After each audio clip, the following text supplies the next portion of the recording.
Hello, good evening.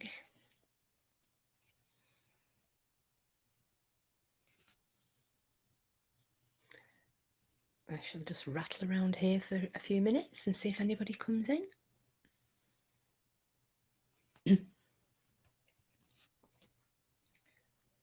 Oh, hi, Simples. I don't know if you're still there. One day I might be brave enough to say hi. Well, I hope that you are. But I hope you weren't waiting long anyway, Simples.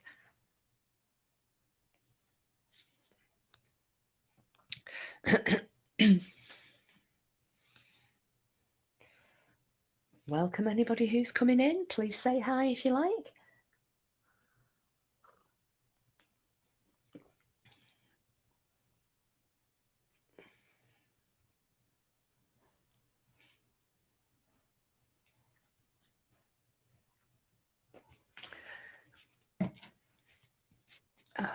I might put a bit of music on in the background until people pop in.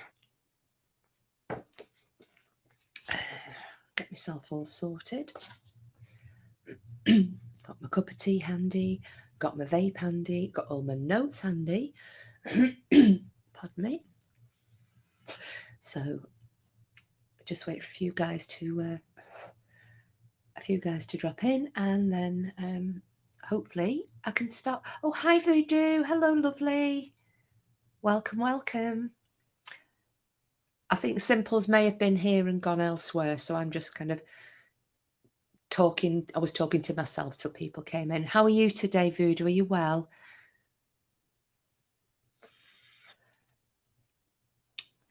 You'll laugh when a few more have come in. I'll tell you all what happened to me today, which, oh gosh, was dreadful. Hi, Meadow. Hello, love. Yeah, weekend's been great. How's yours been? Has it been okay? Yeah,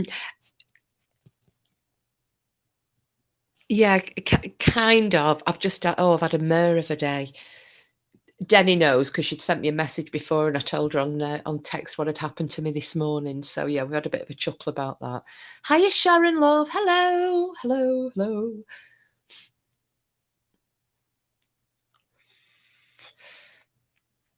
So obviously tonight we're going to do a Ragnar, not in the biblical sense. Oh, Meadow.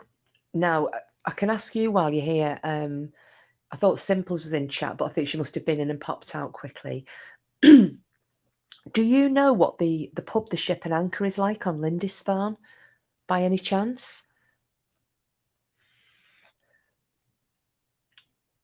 I'm thinking, well, I just want to find out if anybody knows if it's any good or not. There is method in my madness. And I thought, well, I know you and Simples are up in that neck of the woods, so you might know.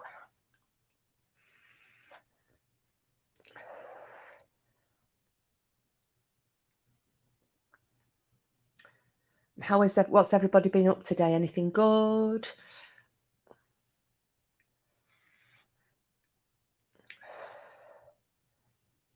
Well, while we've got a few in, I'll tell you, please, please try not to laugh. But I'll tell you what happened to me this morning, just while we're waiting for a few people to come in before I start with the Ragnar stuff. So today I decided, because obviously I should have taken all my Christmas decorations down, and I didn't. Oh, you've got to go colour your hair. Oh, what colour are you going? Same colour? Are you having a change? Oh, they're simple. Oh, if the Ship and Anchor on Lindisfarne is any good for staying. The Meadow, I haven't been since I was little. I can ask around for you, but I think I might be having a trip up there shortly anyway. Oh, yeah. Oh, well, if you do, Meadow, will you check it out for me? Hi, Frida. Just popped in to say hi. I have my daughter here. We'll try to call back later. Not a problem, Frida. It's lovely to see you. Oh, brunette for good, Voodoo Queen. Brilliant. I wouldn't know, but my son might. Oh, could you ask for me, please, Simples? I'm just trying to get. I don't always trust the online reviews. So yeah, so I'll just tell you quickly what happened to me this morning. So I hadn't taken my Christmas decorations down by 12th night, as you should, and the reason being that because my friend was coming over on Saturday night, and we were having a belated, because with one thing and another, we haven't had a Christmas, so we decided that was going to be our Christmas night, Christmas Eve, and we'd exchange our presents. So it's nice, isn't it? Just after Christmas and New Year, it's something to look forward to. So I said, I'll leave my decorations up and my tree till after Laura's been, so it still feels Christmassy. So today, I should have took them down Sunday and I couldn't be arsed. So today I thought, right, I'll take them down. So it's quick enough getting the decorations down. I got all the I've got little bells on the beautiful like little silver and rose gold bells on ribbons instead of baubles all over my tree, and I got those off and I got the tinsel off. Mine is a fake tree with the lights attached into it. It's just one of those stick it up, fold it down, easy peasy. And I'm a bugger for walking around with nothing on my feet. So I've bagged up all the decorations, carried those up into the spare room, came down again, and the tree is on top of it's like a square coffee table in the corner. Had it up so that the dog didn't knock it over because his tail's lethal. And I walked over to the tree to start to take it off the table and thought that I'd stood on like a piece of, oh no, Simples, it's better than that. It's even better than that. I thought I'd stood on, maybe one of the fake needles had come off it and I trod on that, or a bit of tinsel that had worked itself into my foot. So I was like, oh shit. And it was really hurting. Put my foot up. It's a flipping wasp, wasn't it? A big ass queen wasp that has obviously at some point in the last month, since, because I did put my tree up pretty early because I wanted to feel Christmassy this year, has obviously found a bit of refuge in my tree, and it had, while I'm mauling with it, it had dropped out and I trod on it. However, some of you know, some of you don't, I'm allergic to stings and I go into anaphylactic shock. And guess who couldn't find her EpiPen? So luckily I'm only like a 5-minute drive away from the hospital. So I was in the car going through town. I'm really praying they've not caught me up because we've got speed cameras and whatnot. And I went through one set of red lights, but I was kind of clear, but I just shot through it. So yeah, and I ended up in A&E. So I know, Simples. So I was in there for that, and then obviously, well, you'll know yourself. So they just kept me in, to make sure, because once I'd had me the epinephrine, I was like, oh God Almighty. So they kept me in just under observation to make sure that my throat didn't close. So yeah, so that was what I spent morning till what time did I get home? I think it was about quarter. Oh no, it's 2:30. I walked in the house. Yeah, so that's been my morning, or most of my day. So if I'm, what you've got? Oh, I saw Blue Bottle last week. I heard this buzzing when he had made me coffee and sat down. I'm like, what the fuck is that? Because it's been really mild, hasn't it? But I think this queen wasp, because they hibernate, don't they? All the other wasps die off, but these big evil bitches hide. So, and the thing is, I've got no idea where the fuck I went. I didn't hear it fly because I was too busy jumping around screaming motherfucker and yeah. So I'm hoping Cooper might have eaten it, or it's just crawled away to die after having me stand on it. So yeah, I've had and unfortunately when I get stung, sorry, Cooper, stop. This is because he heard his name mentioned, because it's over and above. I also get like reactions as well. It's not just the anaphylactic shock that I can go into. I get a severe reaction to stings and bites and whatnot. So, there have been occasions where, well, I got stung in my leg a few years ago, and it was swelling that fast that the reaction I got to it on top of the anaphylaxis was that my skin was splitting. It was awful, absolutely awful. So I'm lucky really. So my foot actually isn't that bad. I think we got it, and the bitch stung me through my socks. So I'm hoping it kind of diluted the venom a little bit. So yeah, that's been my day. Oh, you've asked your son. Oh, thanks, Simples. He says it's lovely, and they stayed there a few years ago. I thought he had. Yeah, I had to get an aloes cup to cover it and slide a coaster in so I could get it outside. Oh, Sharon, I found a dead wasp in my poinsettia today. Oh, crispy wasps, lovely. Hi, Green Eyes. Hello, my darling. How are you? We've just been talking about my near miss with a wasp this morning. I found it, Sharon. I just couldn't find the damn thing. And I think it's because I've been trying to sort of... My problem is I start jobs and I don't finish them. And I go, right, I'm going to move all this. And then wish I hadn't. And I think that's what I'd actually done because it's in...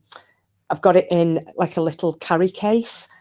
And I'd moved... Well, in my panic, I couldn't find it. When I got back, I found it. So I'm okay. But yeah. Bastard wasps, eh?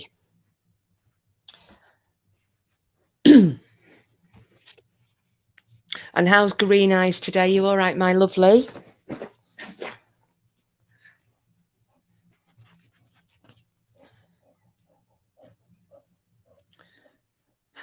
Simple. You shouldn't have said that. Hi, Vu, Greenie, and Sharon. You know what I think when somebody says Greenie? Yeah, I think, Sharon, you're the same as me. I think of somebody hiking a lungie up. Hi, Lady Witch. Hello, lovely. Oh, wasn't it good last night? Everybody getting back together and... Oh, you've only just got up, Green Eyes. Well, ease yourself in. Ease yourself into the day. But yeah, it was like a mad rush over to BAMS last night, wasn't it?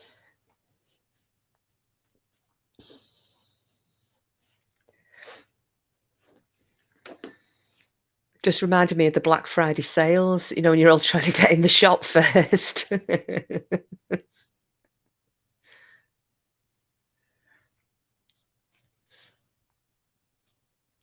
It was a lovely surprise, Sharon.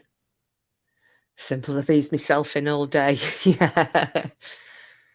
Oh, well, I obviously, because I missed all my work. Yeah, I'm going to have twice as much to do tomorrow. Yikes. It was voodoo. It was. You did, Meadow. Well, we were all in Bedtime Clowns, and he was talking about something. Then all of a sudden, he just went "Bam's live," and it didn't register with me at first. And literally, everybody jumped out. So Bedtime was like, "That's for coming. Thanks all for coming. See you. Bye." So then everybody went over there. But I was really tired last night, so I didn't catch the end of the live. So I don't know if anybody else saw she's, when she's planning to come back or, not come back, sorry, when she's planning on doing another live or something, or that you're right, Lady Witch, charge. It was a mass exodus, simple as it was. I noticed we've still got some knobhead in, but there was only one. So, well, there was only one that I saw right at the beginning. I did say fuck off out of it. So, but yeah, you know what? Just leave people to get on and do what they want to do. What is the point? I just don't see the point in people trolling. I really don't. But anyway, he'd been on for bloody hours, worked out well. Oh, had he? Right, because I hadn't seen it all. And I was in and out, wasn't I? And I was trying to do stuff. Raven says hi, but she's playing in the snow. Oh, bless her. It was, Sharon. It was timed really well, wasn't it? Everybody was in there. So it was, because otherwise we'd have probably missed it, wouldn't we? Because I wasn't going to go live last night. I'd kind of thought about it and then thought, oh, I'm actually too tired. I was wiped out yesterday for some reason. So yeah, it worked out really well that everybody happened to be in there, because if Bedtime hadn't been on, then what would we have been doing? Probably, maybe none of us would have even gone. You'd be waiting for a notification for somebody to come live that but the likelihood is we wouldn't have all been in there in one place. She does, Voodoo Queen. She works really hard. She really does. Bless her. So, well, I'll stop chewing everybody's. Oh, I was awake at 3 a.m. yesterday, so would have missed it. Oh, I don't. How long did she go on for? Like I said, I think it was about 11 o'clock or something like. I can't even remember what time. I was going cross-eyed. I was so tired. So, which you probably noticed because I just wasn't. I just couldn't keep up with the chat. And I hate it when I can't pay attention to people coming in and saying hello. But yeah, I was struggling yesterday.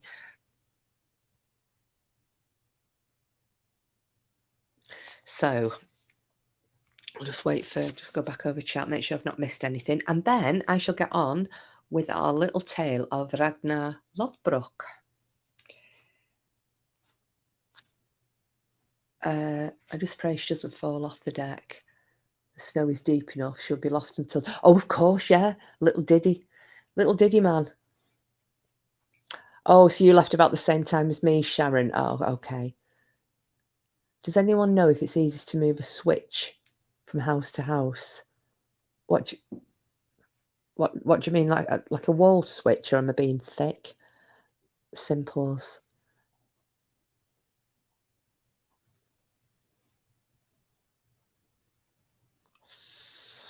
It's probably not, is it? This is going to be some device that I've got no idea what it is.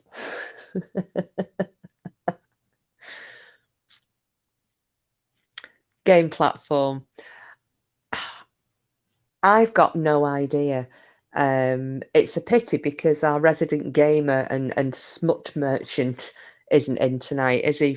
Pork Chop, because he and Bedtime Clown as well. I think they're the two who would know, aren't they? Bedtime Clown and Pork Chop, who are familiar with gaming. Yeah, I've not got a Scooby-Doo either, Sharon. Well, keep your eye open. If either Bedtime or Pork Chop come in, you can, or if I see either of them come in, I'll ask for you. I can stop in the middle of our Ragnar Fest and ask for you. But no, I've got no idea. I know. See, I've heard of Twitch, but I didn't know about Switch. Yeah, if they pop in, it's one of those, isn't it? They either will or they won't.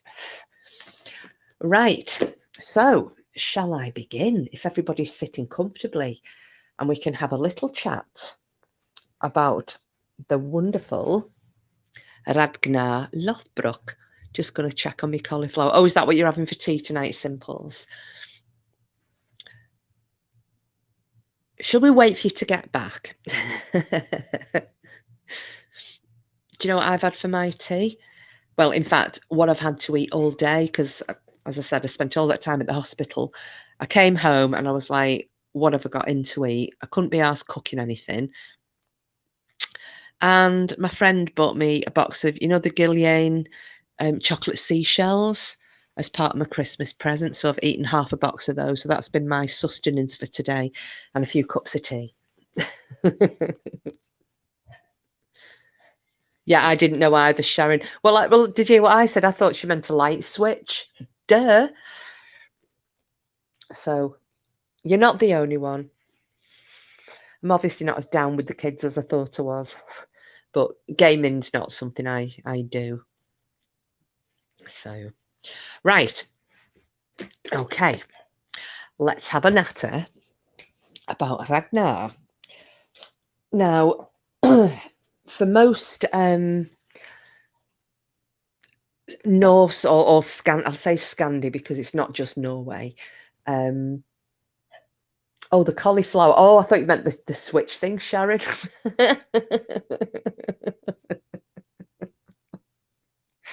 Oh, bloody hell. For most Scandi people, grab my I'm presuming my Mim Coddy means your coffee. Yeah, thought so. Don't you worry. I will just prattle away and I'll try and keep an eye on chat. And then if I see anybody asking anything, I'll stop. And as always, my disclaimer is I'm not a scholar. I'm just a bit of a history nerd. I don't know everything, but these are the bits of things that I know, and some of the things that I'll read to you out of the book that we've been going through, which is Ragnar Lothbrok and a history of the Vikings. So, but we can talk about what I know first, and then yeah, so I'll keep my eye on chat. So, as I was saying, so Ragnar is called by a few names. He's either known as Ragnar Lothbrok, Ragnar Lodbrok, Ragnar Sigurdsson, Ragnar Lothbrok Sigurdsson, and a few other names, and whichever one you pick, it doesn't really matter because we all know who we're on about. So what it is, it just works out to remember that the Lothbrok, Lodbrok, whichever spelling and pronunciation that you go for, that's not actually a surname. That was kind of his nickname, you know, like Eric the Red. He was called the Red because of his fiery, flaming red hair. The Ragnar was known as Lodbrok because that meant like either hairy or baggy breeches. He was famous for these breeches that he apparently made that afforded him magical protection during battle. So that's not his surname. If he had a surname, it would be Sigurdsson, because allegedly his father was King Sigurd of Denmark and Sweden. So that's just that little bit. So the lovely Ragnar is best known because, as I said, in the Scandinavian countries, he is well known. You know, he's a stuff of legends. He features in the Icelandic sagas, the stories of Orkney. You know, going back to 12th century literature, he's there. He's in them. Magical skivvies, alrighty, yeah. I could do with some of those. I could have done with some of those the other day after the curry. Dear God in heavens. So yeah, so he's known, you know, through the Scandinavian countries. He's known elsewhere. Sorry, this dog has now decided he wants to play, so I'm going to walk away from him for a minute. So he's known outside of Scandinavia mainly by, or was mainly by, historians, because he does get mentioned in like the Anglo-Saxon chronicles, and he has been mentioned, you know, in films, but not with the interest that he has gleaned nowadays from the series Vikings. You know, and that has given people a real love of Ragnar and Lagertha and the sons and Floki, and you know, so it's really piqued people's interests in, well, what's basically the sagas. And unfortunately, as brilliant as that series is, oh, it's Tisby Denny's in. Hello, lovely. I've only just started, so good to see you. Glad you made it. Just talking about the older Ragnar. So, as wonderful as it is, in my perspective, my opinion, I think it's fantastic that people are wanting to know about, you know, Norse history, history of the Vikings, you know, the sagas even. But it's given a lot of people some false information, because the Ragnar Lothbrok, as he's called on the Vikings programme, is a bit of an amalgamation of several different characters, you know, both real life and legendary, you know, minor legendary characters. So, and I understand why they've done that, because nobody's ever said that Vikings is an historically accurate portrayal of, you know, Kattegat and Ragnar and Lagertha. And so there's some, and when I'm saying truth and accuracy, some truth and accuracy as is depicted in the sagas. But as far as the history books go, there's a lot of controversy surrounding him. So that's what we're kind of going to talk about tonight. And if you remember the other day when we were talking about the Vikings in America and the fact that the Icelandic sagas had contained information regarding Eric the Red going to Greenland, and then his son Leif Erikson, then moving on and discovering Vinland, so basically mainland North America. And it was through the Icelandic sagas, with scholars going through them and realizing that this description of the land that he discovered was sounding very much like North America. And the fact that the sagas were written in the 12th and 13th centuries, which was still earlier than Christopher Columbus's time, and also the fact that this had been the spoken word for 300, 400, 500 years, if not, if not longer, prior to it being written down. So there obviously was some historical accuracy in the sagas, but they had been embellished and exaggerated because it makes a good story. Exactly the same thing applies to Ragnar, because oh, sorry, I'll just check. Sheila, hello, kissing everyone, just jumping in the bath, but I'm listening. Oh, lovely, Sheila. Hopefully I don't make you nod off and slide down in the water. We don't want to lose you. Okay. Keep your head above the waves, please. So basically that's what I'm going to talk about tonight, is trying to separate the real man from the legend. So we know that there will be, in those sagas, there is going to be some element of truth, but it's, just to say there was a guy called Ragnar who did a bit of farming, got on a boat, went over on a raid somewhere, came back and lived till he was an old man and he died in his sleep. Doesn't make a good tale. It's like television, sex sells, doesn't it? So the tales are always going to be exaggerated, but he's mentioned in so many contemporary reports that you've got to think he is actually a real person. It's not all legend. It's just that he's moved into the realms of semi-mythical, because all of these different deeds and acts of heroism and wonderful things have been put against his name. So that's all that you've got to remember. And it's kind of like being a bit of a detective. You've got to start picking away at it and trying to find the truth hidden within all the exaggeration. So if I start off with the oh god, this dog, will you go away? I've just had him out for a walk. He's done it again. You know, his usual thing where I start talking and he decides to bring me all the toys out of his toy box. So I'm just going to move away from him, ignore him, and hope he'll bugger off. So according to the legends, if we go through these first, and then I can go on to the book and we can see what we can pick out. So if you just go off the legends and off the, what's written in the sagas, he was a fearless Viking warrior and a hero, and he was famous for ransacking England and Francia, or France. Well, Francia wasn't all of France. It was France and some back then in the day. Yeah, he knows his mama's attentions elsewhere. He does this when I go on to a flipping telecon in work. The minute I get on a team call or Zoom or what have you, he appears. Luckily, they're used to him. He does, Sharon. I think he thinks I'm going a bit doolally tap here. So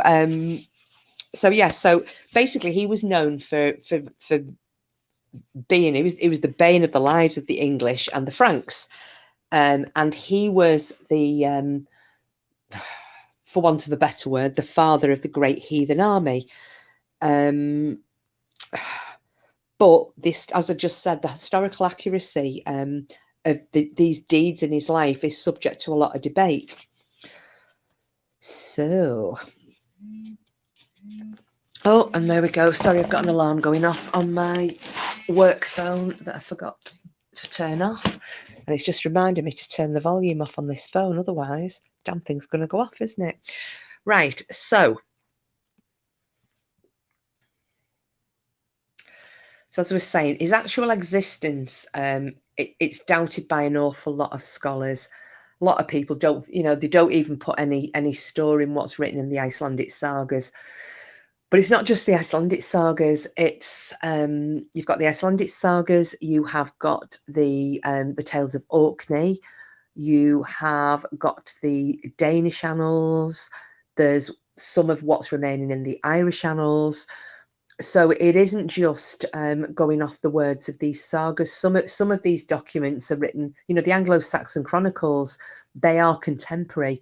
They were written, within the 100 years, if not at the time of when Ragnar was apparently raiding the shores of Britain.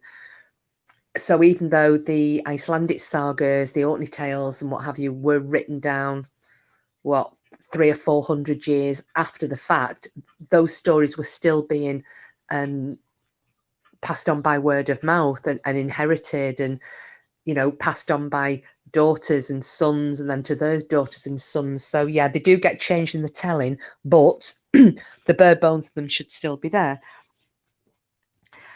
So even though I said there's an awful lot of scholars debate he actually existed, there's probably an equal number who suggest he did live, but his story's been greatly exaggerated. The most likely scenario that I've, through things I've read, is that he was a warlord or even a sea lord, sea king, whatever you want to call him. He was a warlord, and possibly he was the first one to raid and attack Britain. He has been mentioned in several, as I said, in several of the Nordic sagas. The Anglo-Saxon Chronicle refers to a Ragnar or Ragnarr, and both of those names are believed to be two variations of the name Ragnar. Oh, give me a second. This dog is now counter surfing. Stop that. Oh, you little shit. Move. Get out. Can't believe this dog. I'm so sorry, guys. Can't do anything seriously in here. He just got a packet of cheese off the side. Nice. Go and lie down. Oh, simple. You'd send him back. If I sent him to you, you would send him back. He's a real pest. I think he's got a bit of ADHD. And I'm not even joking. It's just a nightmare. When he wants attention, he kind of goes, "What can I do?" Because he wants to be told off. Yeah, Cooper's full name. Yeah, Coop, you little shit.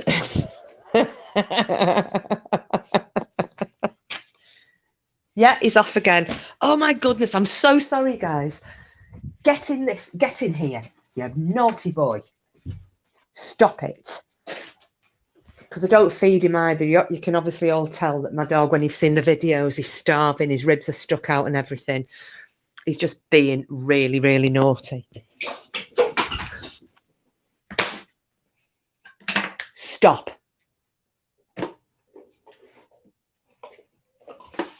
I know, Simples. But he's an absolute nightmare. He's been sitting lovely and quietly until the minute I went live. Oh, sorry. Come here, darling. Oh, I just caught my fingernail in in the hair in his ear. Come here. Right, that's it. Playtime's over. Okay, let me crack on with what I was saying. And I'm just going to go away from him again before he starts yapping.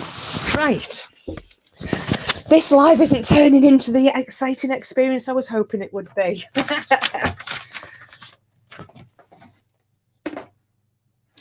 Oh, man. Right, I'll try again. So, we got onto that about the variations of the name. So they're pretty sure, and the Anglo-Saxon Chronicle is, for the most part, you can it's pretty accurate. It's you can tend to rely on the majority of information that's in it. Make him sit next to you and pet him while you're talking. He'll stop. No, he's actually not. Voodoo Queen, I've tried doing that. Then he starts pawing at my face, and then he goes and gets his toys. The best thing with him is ignoring him. He thinks he's getting the attention. It just gets even worse. Like I said, he's a little devil. So the other thing we've got as well, which is... This is also another reason why I would think that he has been, and why a lot of people think that he was a genuine person, is that he's always linked to the same sons, which and the famous, I mean, he had a lot of sons, but the famous sons that we know of are Ivar the Boneless, Björn Ironside, Halfdan Ragnarsson, Sigurd Snake in the Eye, and Ubba. Now, they are the sons who led the great heathen army that then went on to invade England.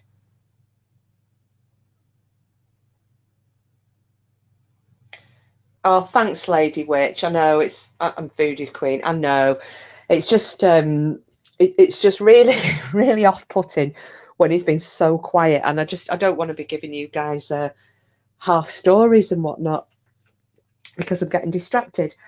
So, according to the legend, those sons, when they came over with the great heathen army, one of the legends is that they came over to avenge Ragnar's death at the hands of King Aelle of Northumberland. Northumbria. Now, the legend goes, and I think we touched on this the other night, didn't we, when Cassius was in chat. Apparently, King Aelle, or Aelle, whichever you want to say it, because I'm not great at the older Saxon and oldie English language, but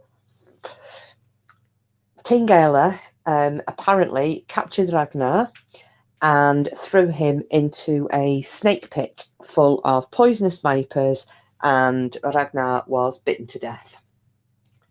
So, oh gosh, I've got lava guffs this evening, folks. Oh, nice, Denny. Thanks for sharing, love. And I hope that's all you share. Thank God we don't have smelly vision. I think I would be wretched. So that's with the legend. Apparently, Aelle captured Ragnar, threw him into a pit of serpents. He was bitten to death. And as a result of this, his sons then gathered the great heathen army together and came over to exact revenge on Aelle. And legend again has it that when they captured him, the revenge they exacted was to perform the blood eagle on him, which, as most of you know, it's horrific. I'm not going to go into it because it does actually make some people, start getting the dry boke and gipping a little bit. So let's just say it was a not particularly pleasant death, very torturous at the hands of the Vikings. And that apparently is how they dealt with King Aelle. Yeah, Lady Witch, you were warned about curry, 'tis me. Well, it was me on the curry on Saturday night, wasn't it? And I suffered for it all day yesterday, Lady Witch. So, now, as far as being captured by King Aelle, and this is where things, myth and reality and legend, they all kind of merge into each other, because one of the legends of Ragnar when he came over to basically to take on King Aelle, this is after the original invasions, this is later on in his life. Apparently, as the legend goes, he decided to take off with only 2 ships because he was going to take on King Aelle's army. Well, if he was such a famous warlord with all these battles and successful raids and so on and so forth under his belt, there's no way he would have even contemplated crossing the North Sea with only 2 boats of warriors and taking on the Northumbria armies of the king, because it just wouldn't have, yourselves, it just wouldn't have worked out that way. It never got off the boats. So again, that's something that's probably started as a bit of a legend, a bit of a myth, to try and big him up a little bit, like a fantastic deed.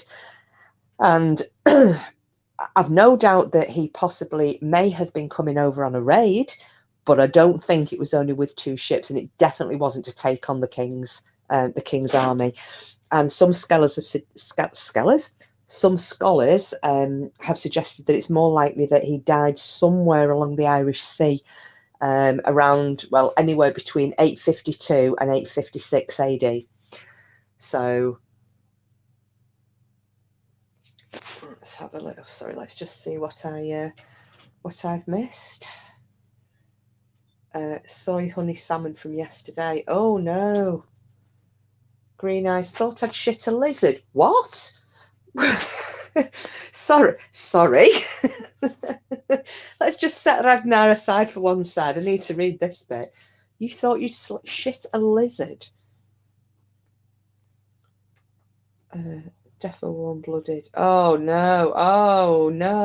I know, Sharon, it's got me, that one. I was thinking, is it something like she's looked down the toilet, but there happened to be a lizard in the pan and you thought it came out of your rigget? And hey ladies, remember, good BMs means the scales are lower, always makes me grateful, but you may not be as weight conscious as me. Well, I'll tell you something about that voodoo queen. One of my friends used to be a fanatic I'm saying friends, a work friend, fanatical about going to Weight Watchers. And I mean, she'd go to Weight Watchers and she'd go to Slimming World. She used to spend a fortune. She'd pig out.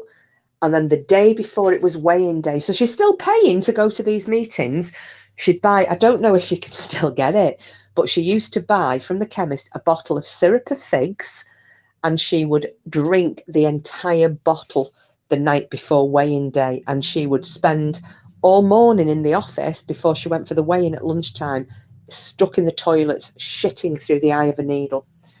So she was a firm believer, get it all out and weigh lighter. So too much spinach. Someone's made a cat. He says Holy Island is a good place to come if she likes Vikings, as is York. Yeah, well, I have spent a lot of time in York. I'm thinking more. I can say it because I don't think he's here.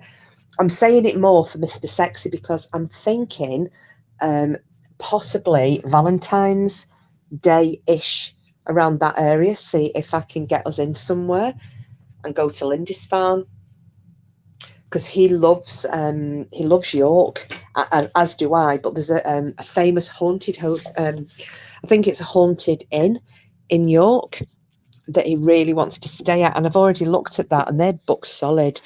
So I was thinking, what about Lindisfarne?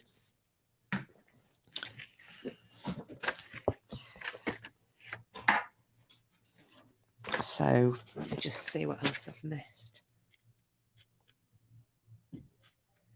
Oh Lordy, I couldn't do that for £0.5 difference, I know.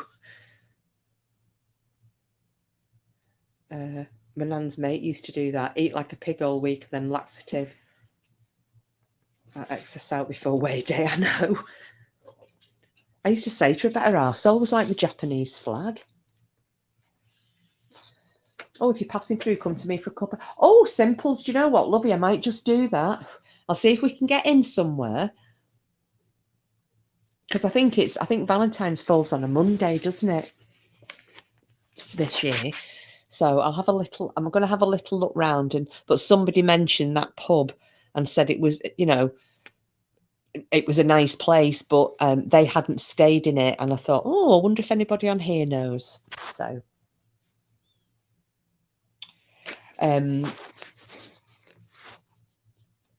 it is, Denny. Would you really? I would just join competitions at work. I'm so competitive, would lose weight and gain money.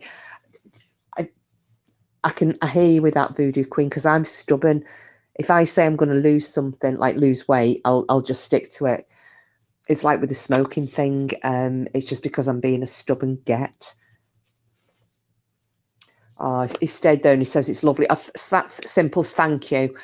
No, I would much rather go off a personal recommendation. I want to do the whole Lindisfarne thing. I want to stand on the coast. I want to look in the direction of Norway and see if I have a bit of a spiritual experience, looking for my ancestors crossing that sea.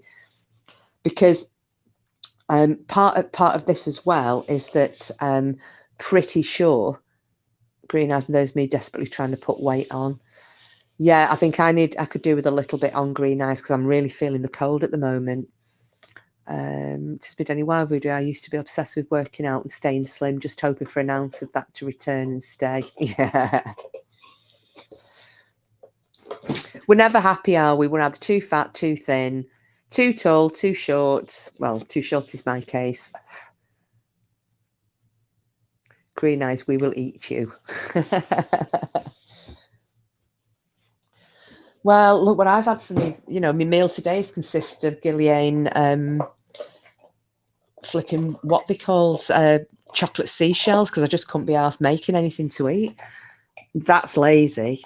Oh, simple. Just be very careful about coming back over the causeway. I doubt you were a complete knobhead and will actually look at causeway timetables before getting in your car. Yes, absolutely. Absolutely, I would, Simples. I have been, I have been to Lindisfarne, but a good few years ago.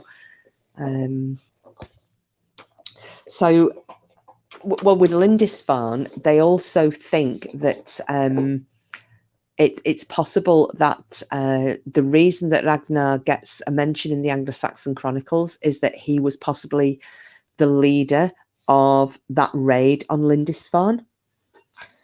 Now, is that possible? Absolutely. Do we know if it is? If it definitely was him? No, and we're never going to know. But the likelihood is, I would think that the number of mentions he's getting, and the fact that he's looked on with a lot of fear in some of these writings. You know, you've got the Danish annals, you've got the writings from Francia, the Kingdom of Francia as it is, the Irish annals, the Anglo-Saxon Chronicles. So, you know that it was just a real scourge on Britain and Francia. So the likelihood is the number of mentions he's getting, especially in the Anglo-Saxon Chronicles, that, yeah, I would probably put some good money on it that he did lead that first incursion into Lindisfarne. Not so sure about the one that happened in Dorset a few years earlier. I would think, if I had to guess, I would reckon that would more than likely have been Danes rather than Norwegians. 40. Oh, who's 40 kilos? You are lighter than what most of my residents that I looked after. I would be referring you to dietitian. Bless you. Double-edged thing with working out. You lose weight, of course, but most importantly, it seriously helps mental health. I'll take it. I've never been above 47. Oh gosh.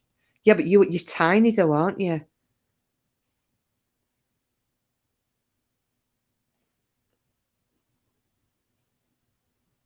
Down to 40 kilos. Oh, flipping heck. Yeah, but it's all relative, isn't it? You're a tiny little dot of a thing, aren't you? I don't understand the kilogram thing. And it's when people give the weight in pounds, and I'm like, what's that in? Because I'm still in old money.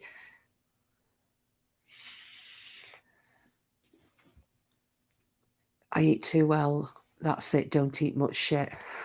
And your metabolism's obviously working as well, isn't it? I've found that now since I went back onto eating properly and getting rid of that stupid COVID weight. My metabolism's just fired up again, and I'm burning off. So I'm eating all manner of shit. That's why I'm not bothered about the fact that I ate a load of chocolates earlier instead of eating some proper food. English, we are weighed in stone, leaves, and sticks. Simple as make it. I work in old money. As they would say, what's that in old money? Yeah. Yeah, you sounds like you do have a very fast metabolism, green eyes. I know. It's only because it's a phrase that my uncle always uses. You know, if you say something, he'll go, what's that in old money? Or when he's trying to read a recipe and they're always doing it in grams. And what's that in old money? So I've kind of picked that one up as well. And plus, Even though it was metric when I was at school, because I did a lot of cooking with my nana, she was all in pounds and ounces. You know, there was none of this cupfuls or grams or kilograms. It was none of that. And I do remember when she had a couple of little poems. Well, not so much poems, but there were things that I couldn't work out, you know, because I was at school and I was learning things in litres and grams. And she used to say, a litre of water is 1 3/4 pints. So I remember that one. And 2 jars of jam is 1 kilogram. So near enough £2. So bless her. No, all the books, etc. Mum speaking, everything was still in pounds and stone. I know. God, highest you've ever been is about 7. But I bet, as tiny as you are, I bet even 7 stone, you probably felt like you were a bit, I don't know, maybe just getting a bit overweight, maybe. Hi, Jules. Hi, Kiss and all the gang. Be right back, just popping in the shower. Don't worry, Sheila's having a soak in the bath. We want nice, clean people in here. Thank you very much. No smellies. Jesus, that's fucking tiny green eyes. Cook up some roux or wild magpie. Oh, would you eat those? Bet they're full of all sorts of shit then.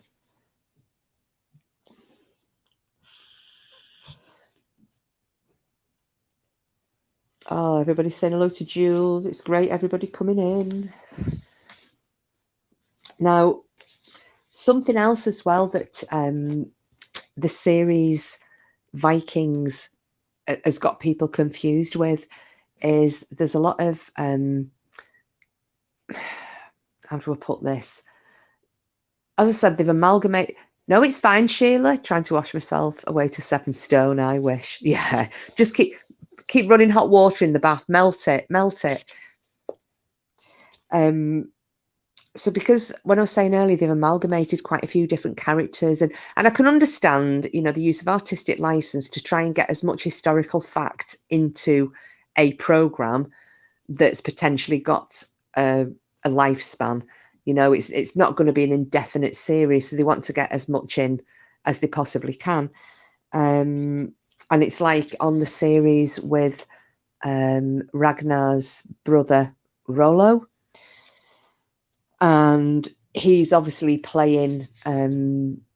He's obviously portraying the character Rollo, who then became King Rolf of Normandy.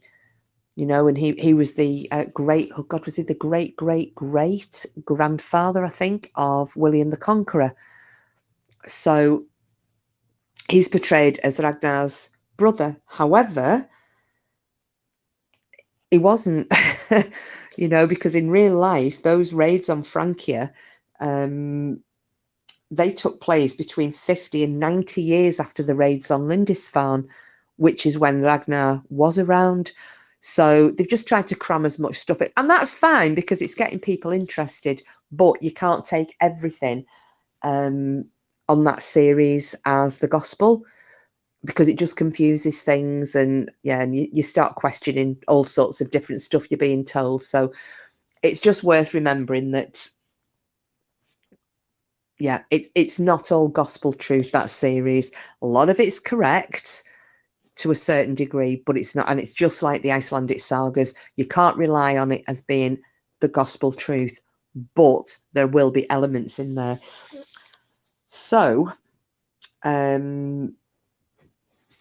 mean, I saw a really good quote about it, and some guy had written, and he said he most likely did exist, but I've copied his quote down here because it did make me smile. He said he most likely did exist, but the stories surrounding him are about as lightly as those attributed to the man who inspired the legends of Hercules. You know, Hercules is supposed to be the son of Zeus, and he's got this incredible strength, and you know, was he the son of a Greek god? No, it's a legend, but those stories were inspired by a real man. It's exactly the same principle with Ragnar. We've just got to bear that in mind.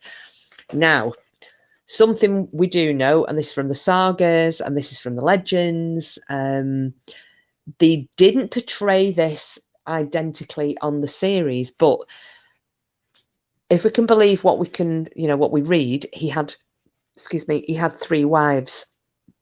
He was married to the shield maiden Lagertha. He then had a second wife. They got divorced. He then had a second wife whose name was Thura. And then after she died, he then married the princess Aslog. Again, he's married to her in the series, although they've kind of done that so that she had an affair with him, got pregnant, and that's why Lagertha divorced him. But so those 2 are portrayed in the series, but Thura isn't. He was also, I think I did mention this before about his surname being Sigurdsson. He was probably, very possibly, the son of King Sigurd. And Sigurd was a king of Norway. A king of Denmark. He became king of Sweden, and apparently Ragnar's grandfather was a king of Norway. And that's why, because they attribute him as, or rather they put him down as the son of King Sigurd. That's why he's also known as Ragnar Sigurdsson, because back then they used a system of patronymics in order to give you a surname. And incidentally, although none of the Scandi countries, the European Scandi countries, use patronymics anymore, there is one country that still does, and that's Iceland. So, and when I say that, if you either, you may know or you may not. So it's that you didn't actually have a surname. If you say, for example, we'll use myself. So my father, his name is Richard. So my brother, my youngest brother, would be, when he was born, he would become Peter Richardson. And when I was born, I would become Jax Richardsdottir. So, and that's how they use these patronymics, and that's how they use still to this day. The ancient way is still used in Iceland. So, and one of Ragnar's sons, as I said before, you've got Halfdan Ragnarsson, because he was the son of Ragnar, and he wasn't known for anything. Like you had Sigurd Snake in the Eye, who was known because of the snake shape in his eye. You've got Ivar the Boneless, who was called the Boneless for whatever reason, and Björn Ironside. So they have the different names. Ragnar himself was called Ragnar Lothbrok or Lodbrok, and then so you kind of forget about his surname in that. But Halfdan wasn't really known for much, so he was just known as Ragnarsson, which is a little bit interesting. So, anybody got any questions before I go on to some of this stuff that's in the book? Or do you just want to have a knick-knack? Because I don't mind at all. Just want a general chit-chat and gossip and what have you, or it's entirely up to you. The Boneless, I wonder if that meant they had people kill for them. Well, there's been a bit of a debate about that, Denny, because they think there's a possibility that in Old Norse, the word for bone and the word for hated was very similar. And they think that it was possibly a mistranslation from one of the sagas. So he would have been known as, say, Ivar the Hated rather than Ivar the Boneless. But that's just, that's just somebody's theory that's thrown out there. They also, there are some theories who reckoned he was called Ivar the Boneless because he was impotent, because that seems to be, a theme in Old Norse families and what have you. People and amongst warriors, they could be quite cruel in the names that they gave to people. You hear about people called like Harald Three Legs, basically because he had a big dick. So it's not beyond the realms of possibility that he was Ivar the Boneless because he couldn't get a hard on. That's the type of thing that they would mistranslation or taking it too literally. And we don't know. I'm on a day off. I didn't have the Viagra. going to say first off, they didn't have any Viagra. I know. Yeah. So you know, it could have been anything. It could have been anything. But either way, that's what he's become known as. I mean, he fascinates me because, again, there's so much controversy around him.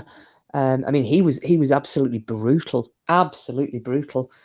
But again, there are a lot of conflicting stories. I mean, there are even conflicting stories about where he died and how he died, and if he had children, if he didn't have children, if he married, if he didn't marry.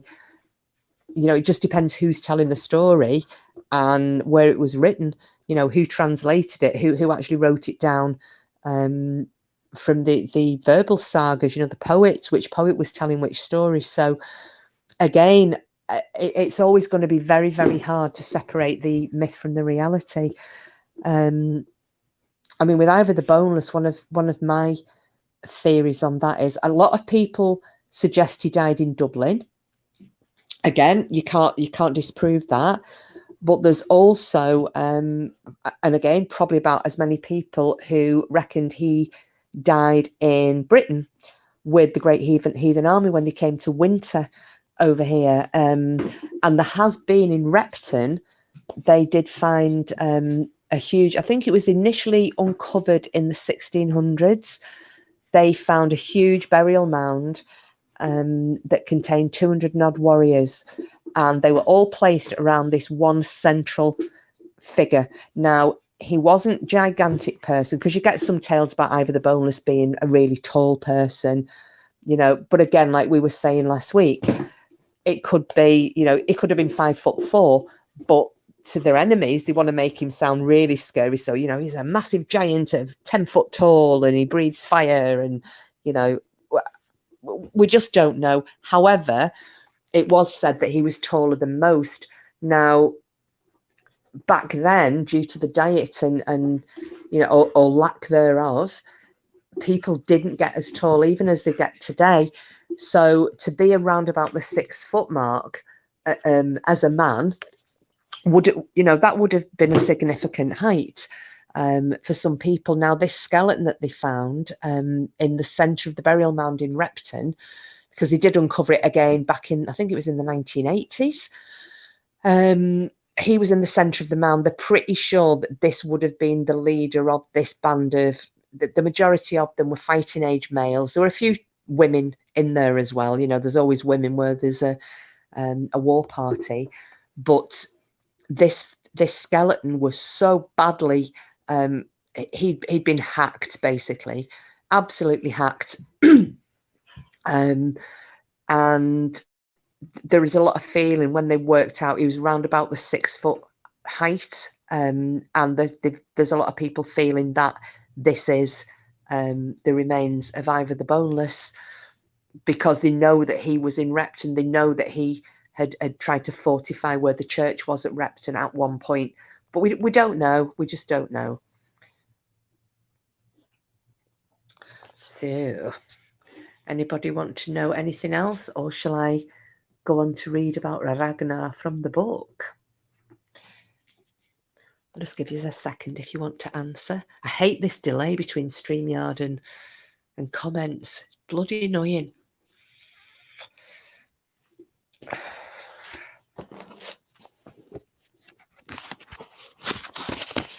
Right, I should just get my place in the book and wait to see if anybody asks anything.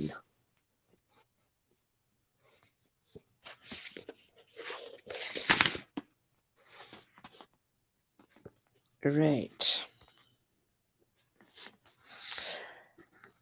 Now then, I'm gonna. Why was he called Boneless? Oh, okay, Sharon, cool, lovely. Green Eyes were just saying then, we don't know. It could have been a mistranslation, because with the Old Norse, boneless and hated were very similar, and it could have been a monk mistranslating the Icelandic sagas. So really, he could possibly should have been called Ivor the Hated, but it became Ivor the Boneless. That's one theory. Another theory is that he possibly was impotent, because Vikings could be quite cruel in the names that they attach to people. So it wasn't all like Eric the Red and I'm trying to think of other people. You know, oh, what was his name? Sven Forkbeard. You know, it was quite easy for them to call, you know, Ivan the Boneless, because he can't get it up, because they could be pretty brutal. But we're just not going to know. We're never going to know. So it's all supposition at this point.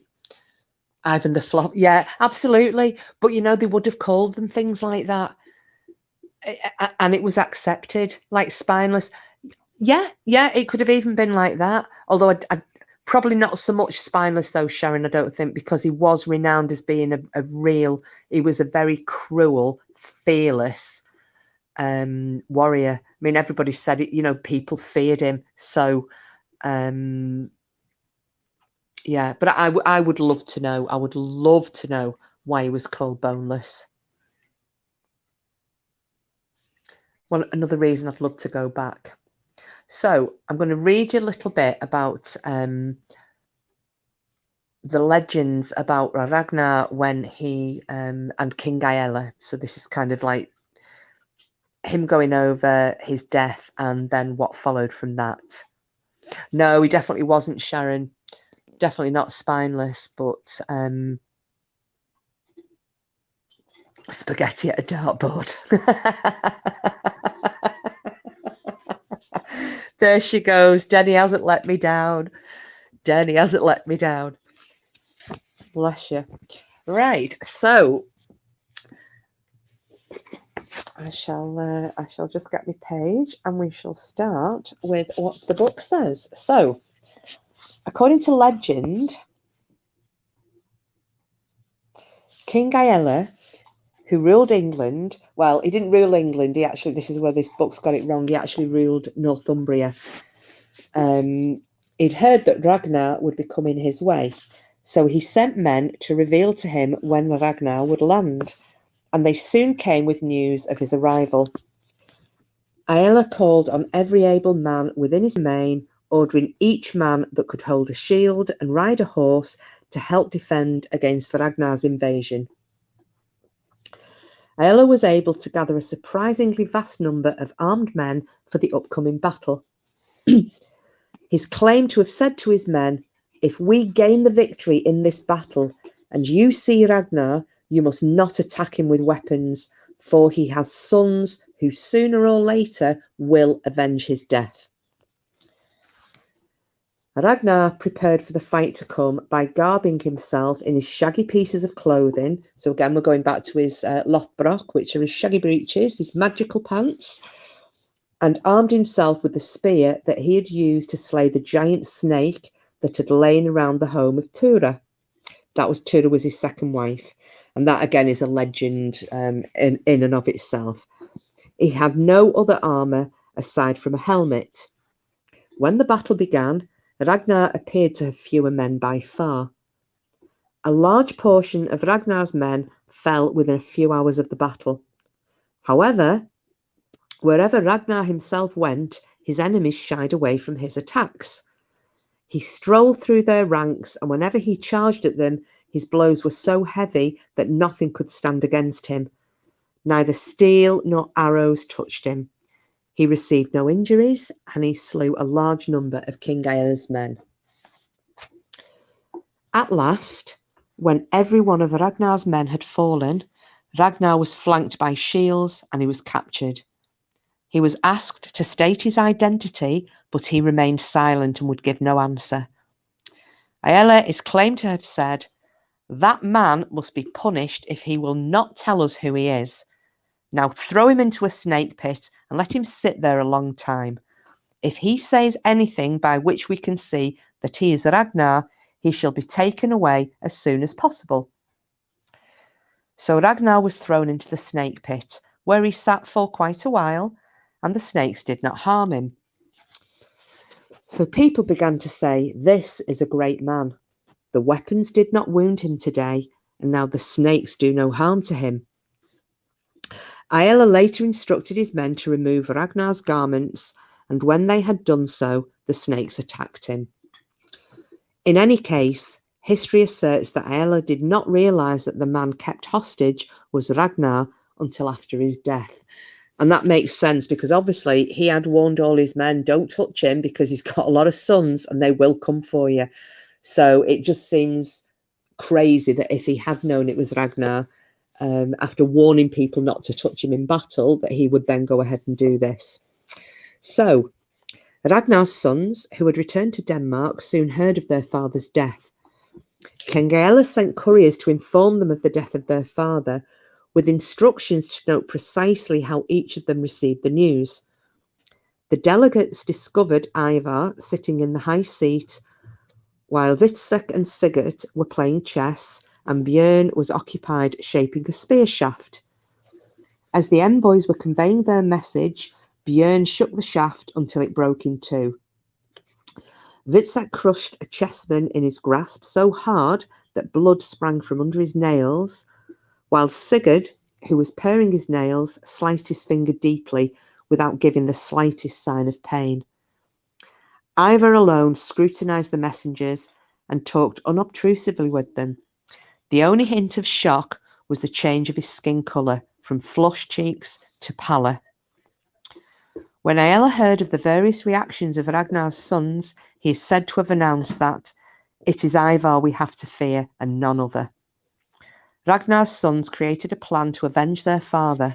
However, Ivar raised his voice against such actions, prompting instead that they acknowledge the Vergild from Aella. And the Wergild, that was back in those days, if you killed a man, you would pay compensation to his family. So it was called the Wergild or the Wergeld or the Vergeld, Wer being the old Germanic word for a man, and geld was the word for money or gold. It was just a little bit. So he was saying that they would acknowledge the Wergold or the Wergeld from Aella. His brothers, angered at this, marshalled an armed force. And in spite of the fact that Ivar followed them to England, he led no army and did not partake in the fight in which his siblings were crushed. He instead sought the presence of Aella himself in order to request a small forfeit of land for his father. Aella regarded this as a sensible request, yet shrewd Ivar cut a mollified hide into strips, with which he covered a vast plain of lands. There he constructed a house and a fortification and gave the place the name of Lundaneburg, which was London. Although he had vowed to Aella not to make war against him, he utilised his patrimony to lure the mightiest men of the lands far from Aella. When he judged that everything was suited to his plans, he sent word to his brothers that they should marshal a huge armed force. They did, and journeyed to England. When Aella discovered what was happening and how he had been tricked, he tried to put up a defence. However, he found that he was unable to field an adequate force since most of his men had lost confidence in him. In an unequivocal fight during which he was captured, he was, at Ivar's request, subjected to the blood eagle.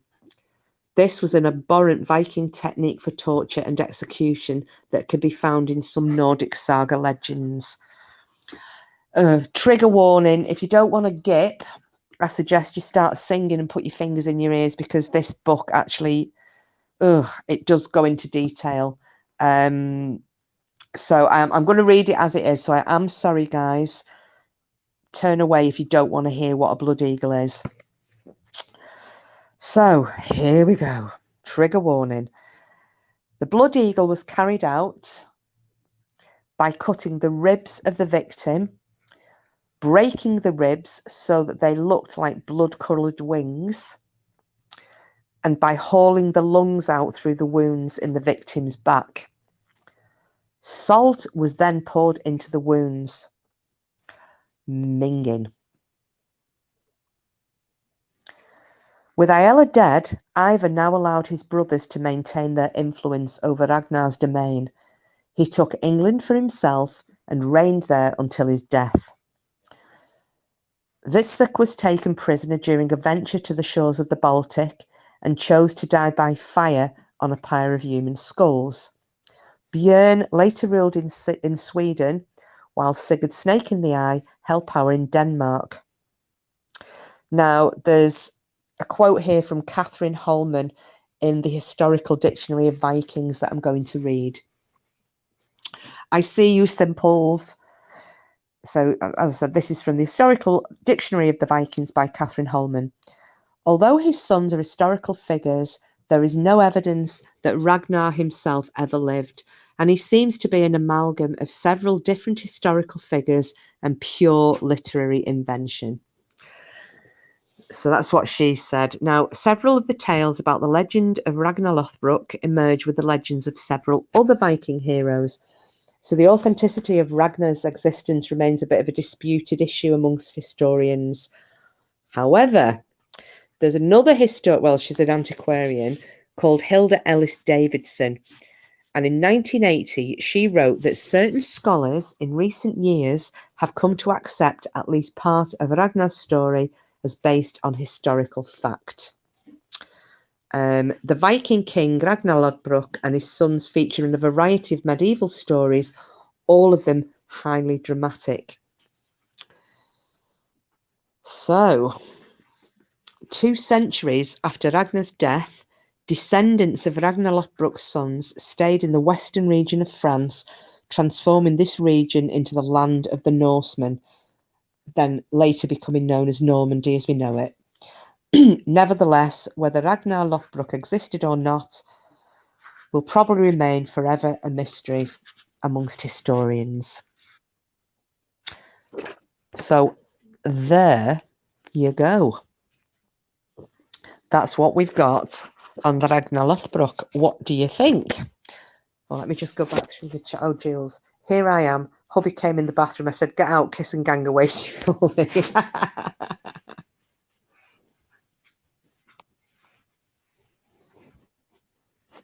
This is Dennis. Oh, hi, Dennis. Welcome in, lad. Blood eagle on a dude that kills your dad by throwing him in a snake pit isn't that bad, in my opinion. Well, no. I'm a great fan of the old blood eagle. I've never heard of a blood eagle anywhere before. Yeah, it was never really spoken much about outside of kind of Norse legends, simples. And as I said, because the only real reason people have heard about it now is because of the Viking series, and people start talking about it more. I mean, I'd heard about a blood eagle from being young, but again, there's not really, it's only ever supposed to have been carried out twice because it was so bad. But even then, there's no hard evidence that it was. There isn't any evidence that it was carried out on King Aella. You know, that this possibly is just it's just a fanciful tale. Shannon says, I want him to be one character, not a mashup. Yeah. And this, unfortunately, this is what's happened. And it isn't just with the Vikings TV series. It's also happened in the Icelandic sagas. It's also happened in the Tales of Orkney.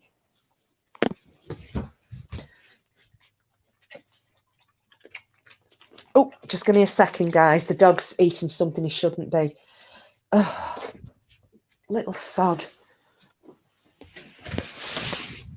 He's done this again where he's given himself heartburn, and I've got to give him some yogurt. Come here, eat that. Shit. Right. I'm back with you.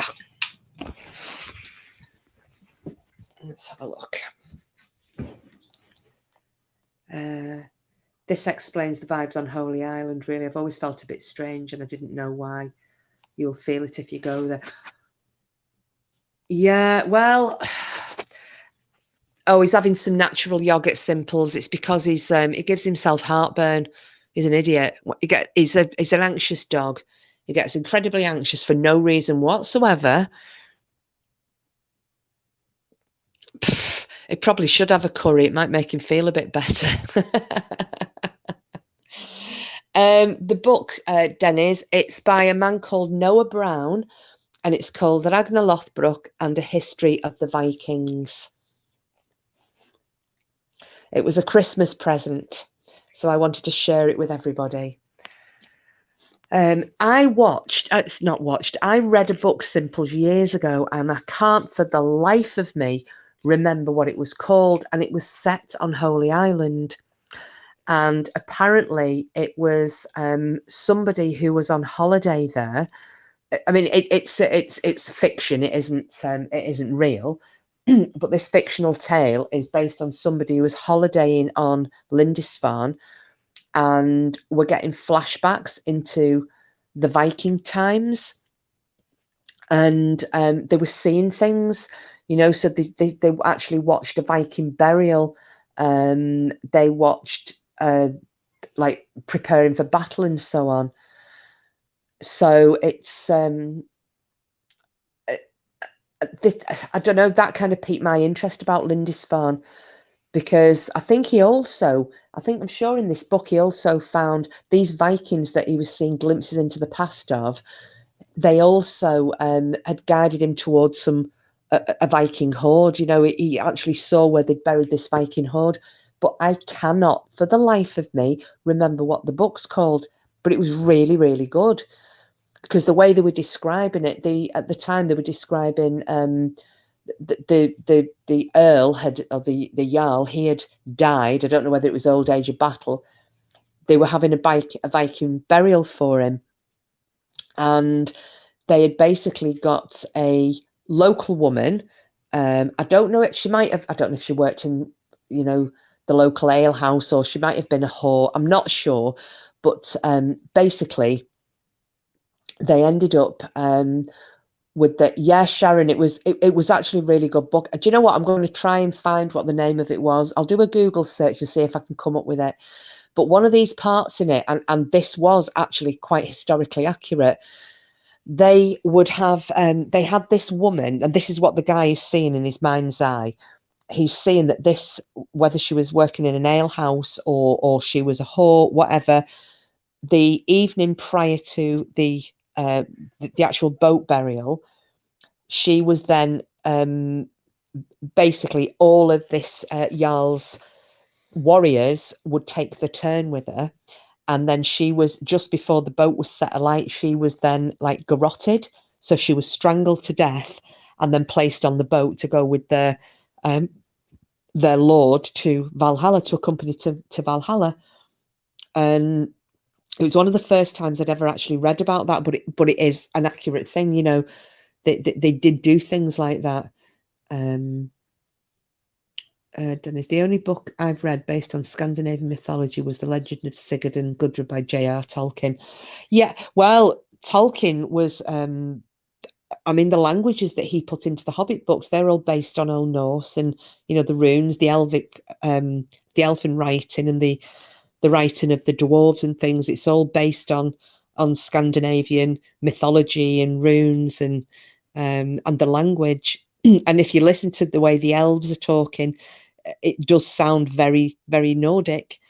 But yeah, he was a massive fan of linguistics, shall we say.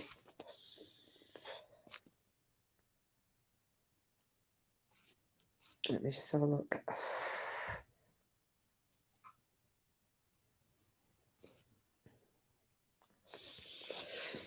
I mean, there are all sorts of, it's really good because a lot of them have now been translated, a lot of the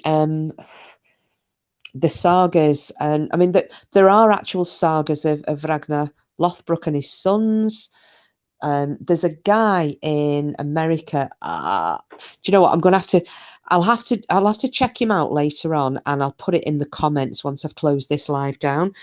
But there's a guy in America, and he is a professor of Norse studies. I think that's what it is.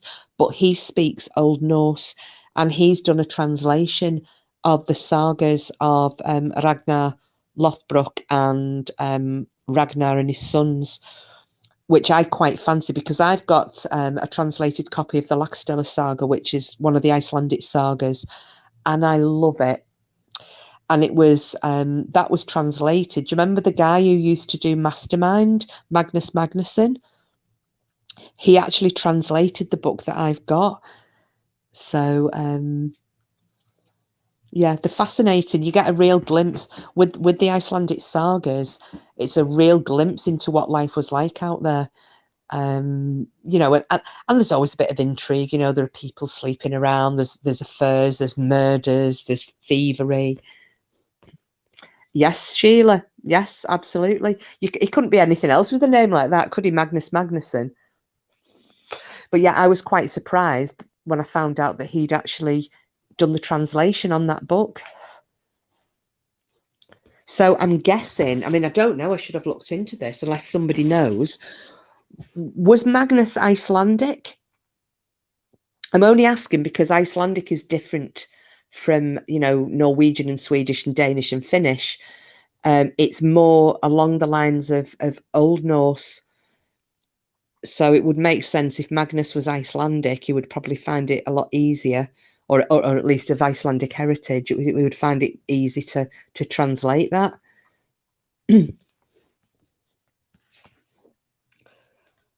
But yeah, I was quite surprised. Let's have a look. That story is similar on Vikings. That slave is by all of Earl Haraldsson's men. He wanted to send their love to him in Valhalla, and she was going to bring them to him. She was burnt in his boat. Yes, I think, yeah, because I think she was killed, wasn't she, just before? Colin Frizzle here. How are you all this fine evening? You all know who Colin Frizzle is, don't you, guys? Colin Frizzle, god of sex, and he's got a big knob.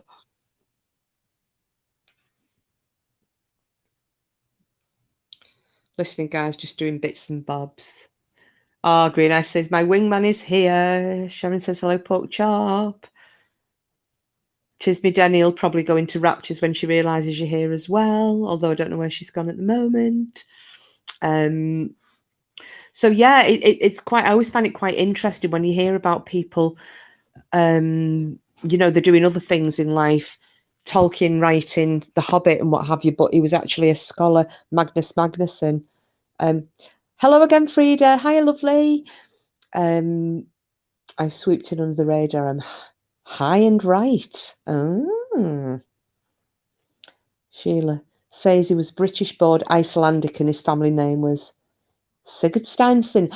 Oh, Sheila, thank you. I was going to say I would have thought he was Icelandic or at least of Icelandic heritage to be able to try and translate those sagas.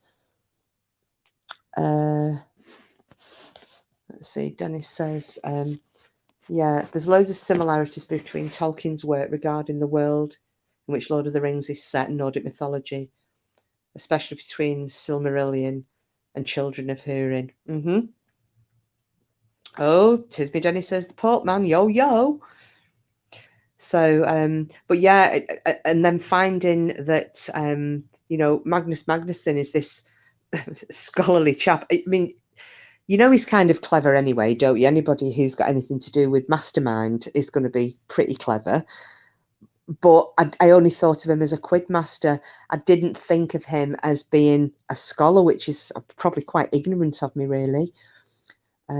Greetings, Centurions. Trust you were all failing miserably to be on your best behaviour. No, they're pork chop. They're actually all being on the best behaviour. Well, Tismy Denny isn't. She was like, well, Green Eyes thought she shit a lizard out because she'd eaten too much spinach, and Tismy Denny is, I think she's doing pretty horrendously smelling farts tonight. But so far, that's as far as we've got, apart from we were just kind of lowering the tone a little bit, talking about like the death rites. So when a Viking Jarl would be given a boat burial, there would be a woman who would basically be offered up to all of his warriors, and they would take turns with her. And then when they'd all done what they needed to do in order to honour the Lord and Master, she would then be killed and placed on the boat to go to Valhalla with him.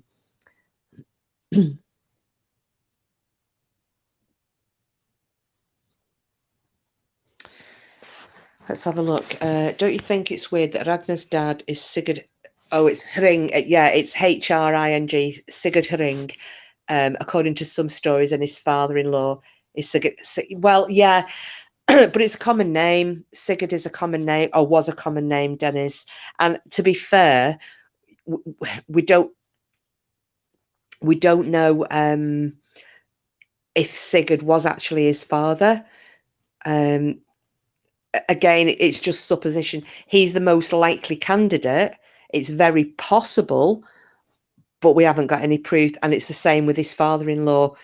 Again, it's just stories and myths and legends, so we don't know 100%. But you know, Sigurd, it's probably as common as, I don't know, say John, for example, is these days. Let's have a little look. I'm listening in, laying out on the couch. All this wind is leading to an inevitable log. Oh no! You're gonna nurse your poo baby, Denny. Ugh. You finger. High five for Danny. Was that for that description of a log there, pork chop? Green. I know she kills me as well. Green. Yeah, Jill's apparently Green Eyes shit a lizard, or thought she'd shit a lizard. Don't they call those crack whores now? Sorry for my description. Oh, hippie chick. Oh, it's me Twinny. Hi, Twin. Hi, listening in the cheap seats. Magnus Magnusson was an Icelandic-born British-based journalist per wiki. Thank you. Yeah, I thought he would have to have been Icelandic in some way, shape, or form, because that's one language that you don't just walk into and decide to translate off the drop of the hat. Oh, Sharon, no nipping the baby. Ooh. Well, I mean, we could always go back to talking about Viking poo. Oh, and there goes Cooper. Cooper doesn't want you to nip the baby off either.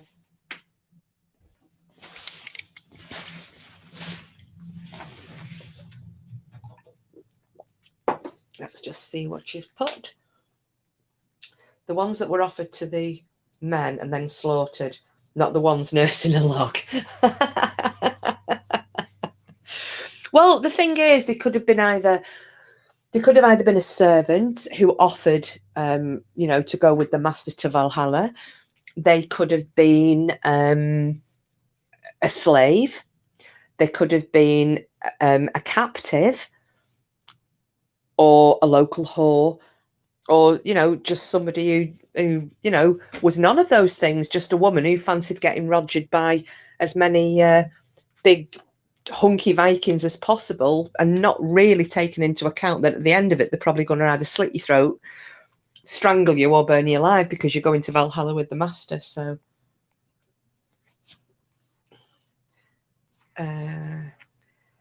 it's interesting how an earl's death grants their slave access to Valhalla without dying in battle. But it's like the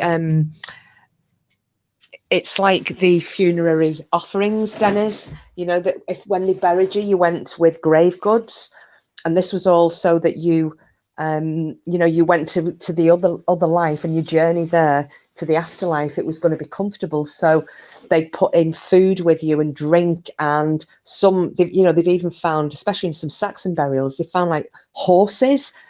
They'd obviously killed whoever it was, the favourite horse, and put that in the grave so that they'd have a horse to ride when they got over the other side. They'd put all the weapons in so that you were well armed. They'd put the gold and the silver and jewellery in there.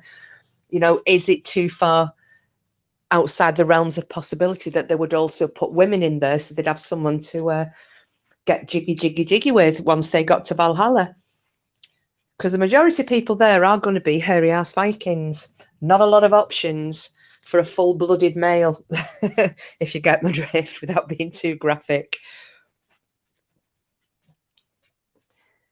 Cloth is keen, birthing canal is preparing, Godspeed me. Oh, Denny, really?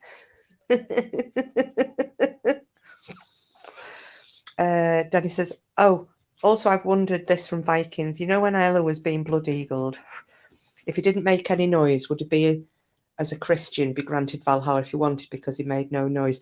No, it was Jarl Borg on the Vikings who was the one who didn't make any noise. they didn't give they didn't care about Ella. He could scream his guts out. He was Christian. Valhalla would have had nothing to do with him. Plus, he wouldn't have believed in it anyway. He wanted to go to heaven and get into the Christian heaven. Didn't matter whether you cried or not. You know, if he believed he'd been a good Christian soul, then he was going to go to heaven regardless. So no. If the whole horde had already rodged her, she would have been unconscious when sacrificed anyway. Well, maybe, but you know, there are some ladies who make certain films of an adult nature who have been involved in relations with incredibly large numbers of men and haven't passed out. So, you know, she could have been conscious when they killed her. Or am I going too far off at a tangent now? Oh my God, the world record is insane for one woman in one go. Was it that Chinese woman? I seem to remember her. Didn't she do it? Was it Annabelle? Is her name something like Annabelle Chong or something like that? I'm sure that name's ringing a bell with me. Kate's, when we were sorting out Mum's funeral, my daughter was getting all this stuff of hers out to put in a coffin. I said, she's not an Egyptian. Well, I've always said I want a Viking send-off. I want everything going with me. Although my dad keeps saying he's going to put that flipping bottle, that 3 gram bottle of whiskey in his coffin. And I keep saying, that goes in his coffin. I'm digging that bugger up at midnight, pickaxe and shovel down to that cemetery, and that bugger is coming out of that grave with me. You didn't hear me say that though, okay? I agree, but the film industry allows for a cut from scene and editing wasn't an option back then. Oh, did they not? I thought they just kind of went at it all in one go, pork chop. Obviously, I'm going to bow to your greater knowledge. Hippie Chick, hi, kiss my ass. Twinny, hello everyone. Good night, Sharon, Jules, Frida, 'tis me. I'm not sure if she's Chinese, but she had 912 in one session. Wow. Gosh. I'm kind of lost for words there.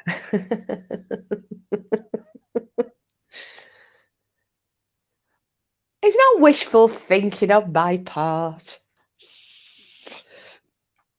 Frida, it's times like that when a little light humour is essential to help with nerves and grief.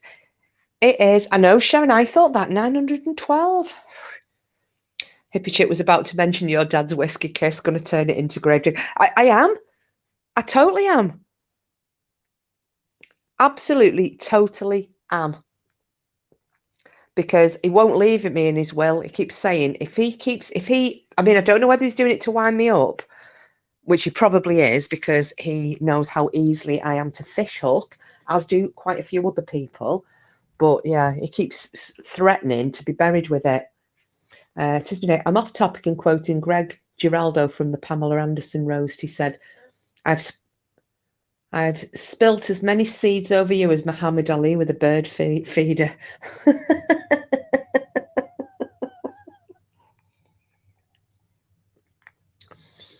912 strapping Viking warriors, that is surely your dream ending. No, it actually isn't. It actually isn't. I've got my dream. I've told you my dream ending. It's going to Valhalla with a weapon in my hand. As you well know, you did mention this the other night. Denny, I first saw Pamela Anderson on Borat. She's pretty hot. Tis me, Denny, 18 naked cowboys. I believe her name was Bang Me Ow.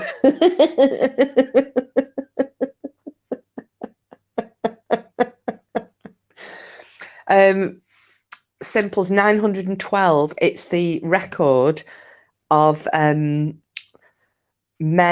that one woman had in a gangbang. We were talking about the Viking warriors, and they'd all have a turn with the woman that was going to be sent to Valhalla with the master.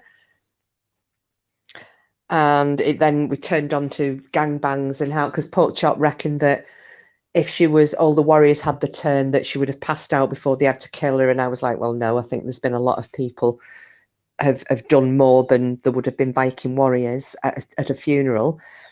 And then it was put in the chat that it was 912 men in one session is apparently the world record.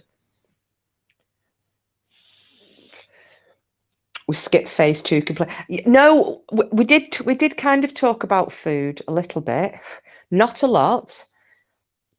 I was talking about my my meal today has consisted of half a box of Gillian chocolate seashells that my friend Laura brought for me on Saturday because I had a traumatic day and couldn't be arsed cooking anything.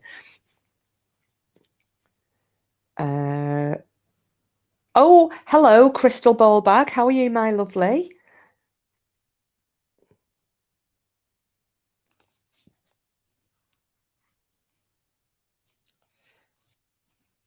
Green eyes. I was just thinking that. I know. No, I do. We did talk about food, didn't we? Or have I dreamt that? Did I make that up in my head? I think I possibly did.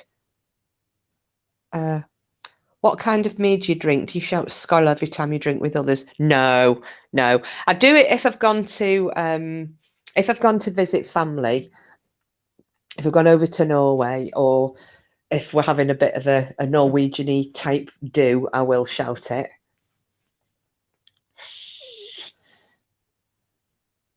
But mead, I like. There is a company that makes it not far from here, and it's absolutely beautiful stuff.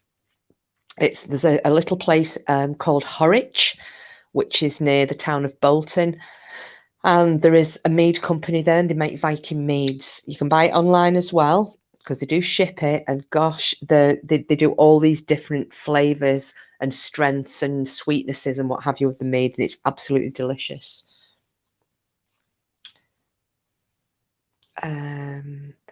Cooked lasagna for grub. Oh, did you know? Where was mine?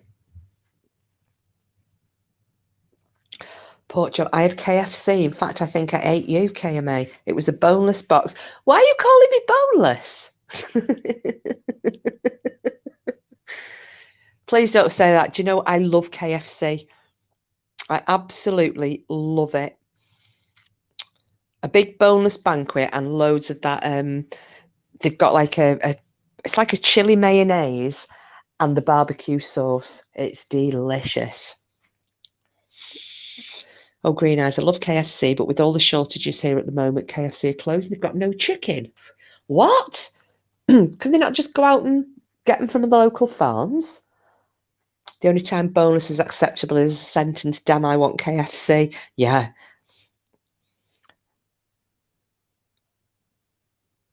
I'd just like to know where the reference to me and boneless comes from.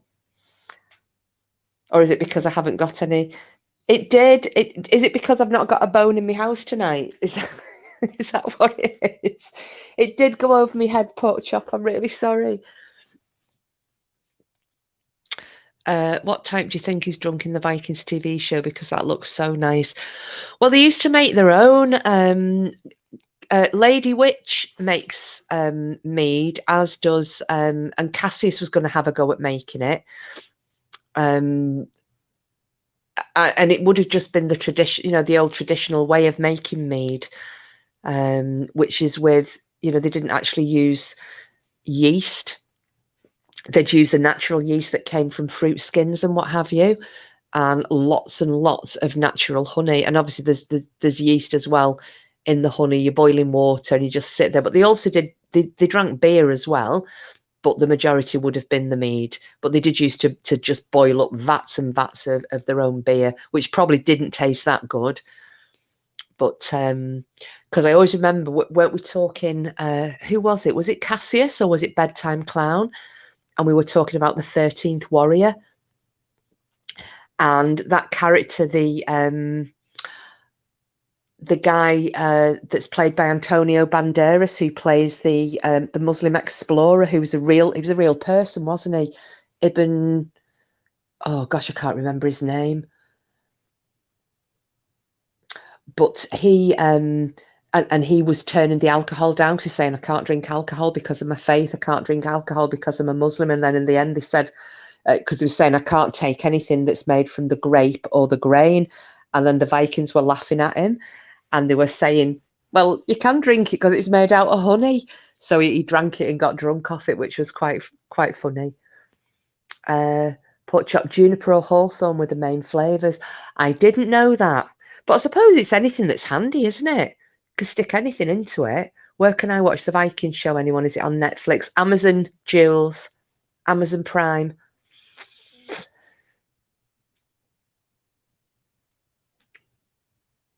Those pots are all small. They bloody well are. Oh, Dennis has said as well it's on Amazon Prime. I'm happy with cauliflower until there's no chicken.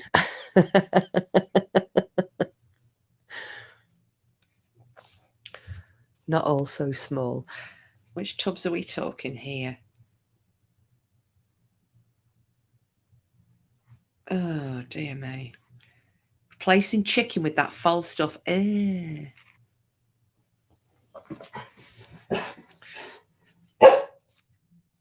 Right. Have I missed this explanation about the boneless joke that went over my head?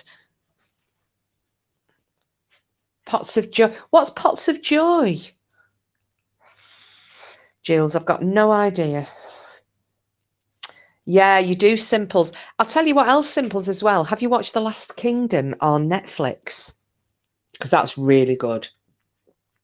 And again, that is actually also based on a real character, which was Uhtred of Bebbanburg, which is near you. I'm thinking of Pot Noodle or Ben and Jerry's until they mentioned cauliflower.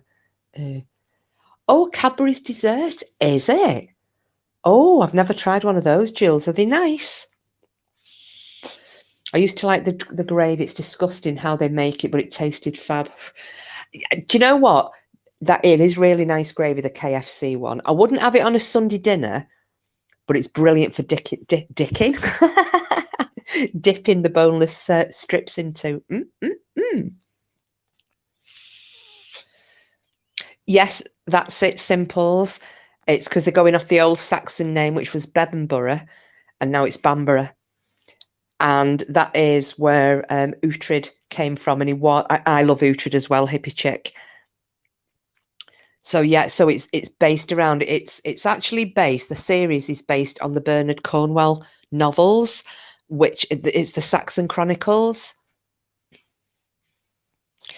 So so yeah, I think there are 4 series. They're just making the 5th series now. It's going to come out sometime this year, probably towards September, I would reckon. But it's really good. I've read the books, you know, over time, and yeah, it's a really, really good series. Pork chop, awesome for dipping, not dicking. Dicking causes severe burns.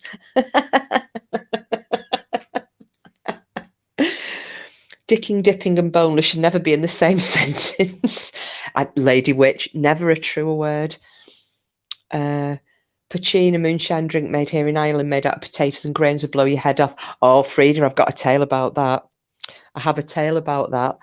I'll just finish these going through these comments, and then I'll tell you about my Pachin experience. Pork chop, have you got a date lined up, Sheila? Once, oh, that one just vanished then. Crystal Bowl Beryl, once I had to eat my dog, then traveling through the Arctic tundra. Well, at least, hopefully, eating your dog helped you to survive, Beryl. Green Eyes, don't forget Australia is nearly 3,000 miles from coast to coast. 5-hour flight, that's like flying to Canary Islands and halfway back. Wow. Of course you love Uhtred, we twinnies. I know! Anything I love, you love too. Dennis says, oh my God, he ordered 40 chicken wings from KFC, which they had to deny customers from ordering because so many workers were frying them. It wasn't just for me, but 20 for each person, and it was way too much. Oh, do you not like KFC gravy, Green Eyes? I think it's nice. Oh, see, I won't get the wings. I have to have the boneless ones. Boneless all the way. Oh, it's only a Yorkshire Terrier. Yeah, but you're still with us. So obviously, it you know, it sustains you, Beryl.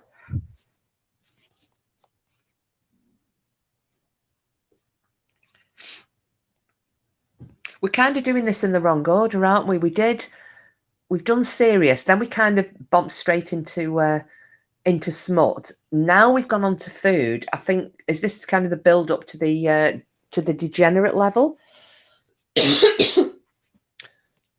Oh, you ate your cat too. I could just eat the skin. Hippie Jake, I know what it is. I'm just having trouble in chatting. Tablet is being a knob. My tablet was being a knob as well. It wouldn't turn on. It's on, but it just, the screen was just staying black. Stupid bloody thing. Simple Smirk at, I am boneless too. Can't stand those nasty twats.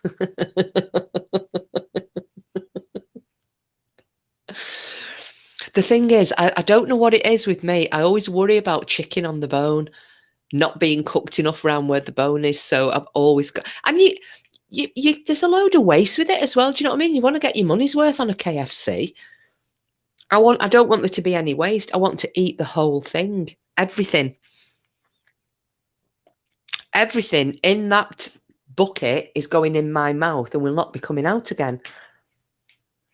Poutine is a lot like silvervis if you are in Central Europe. Oh, is that made out of potatoes as well, pork chop?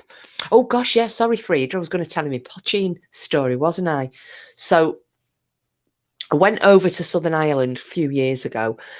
Went with the family. Bit of a, I think it was my auntie's, I can't remember, I think it was my auntie's 60th. But anyway, we went over to Ireland and in Southern Ireland, and we hired a couple of cottages and we stayed there and we did a bit of tripping around. And we ended up in this, it turned out it was like a really distant relation, but they owned a pub. And we went in there and it was great and they had a band playing and whatnot. And then they invited us round into the back room and they were actually brewing their own poutine. So I was like, I'm going to take some of this home. I tried it and oh my God in heaven, it was awful stuff. But I tried a little bit. So then they were saying, well, you're not going to be able to take this back with you. I'm like, I tell you, I will be taking this back. And this is, I mean, I'll go to hell in a handcart for this. But while we'd been there, my two aunties had gone off for a little trip because they're very religious and Catholic. They went off for a little trip to visit the shrine at Knock. And they came back with a big statue full of holy water. So guess what I did in order to get this poutine home? I poured the holy water down the sink and I topped the bottle up with the poutine so I could get it back through when I, just in case customs stopped me coming back over, which they didn't. But anyway, that's how I got poutine back into England and it was bloody awful. Closest thing to poutine we can get here legally in the UK is Polish pure spirit. What percentage is that then, pork chop?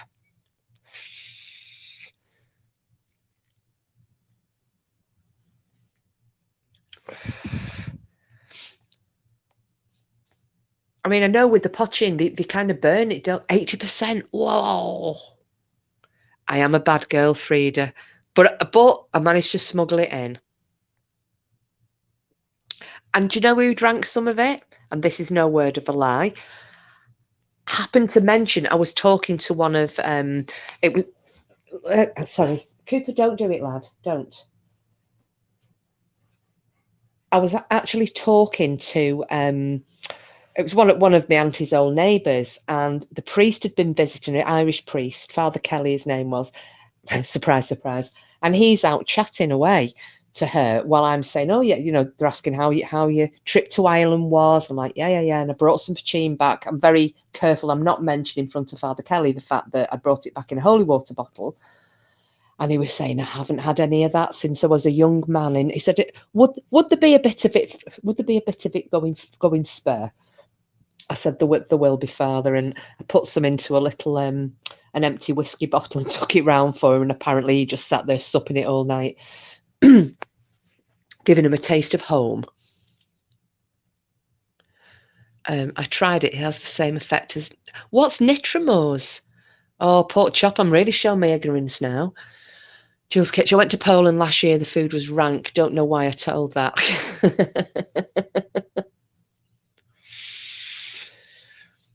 I Oh, paint stripper, right? Thank you. I grew up with the school I went to and the area I lived in. There was a lot of people of Polish descent there.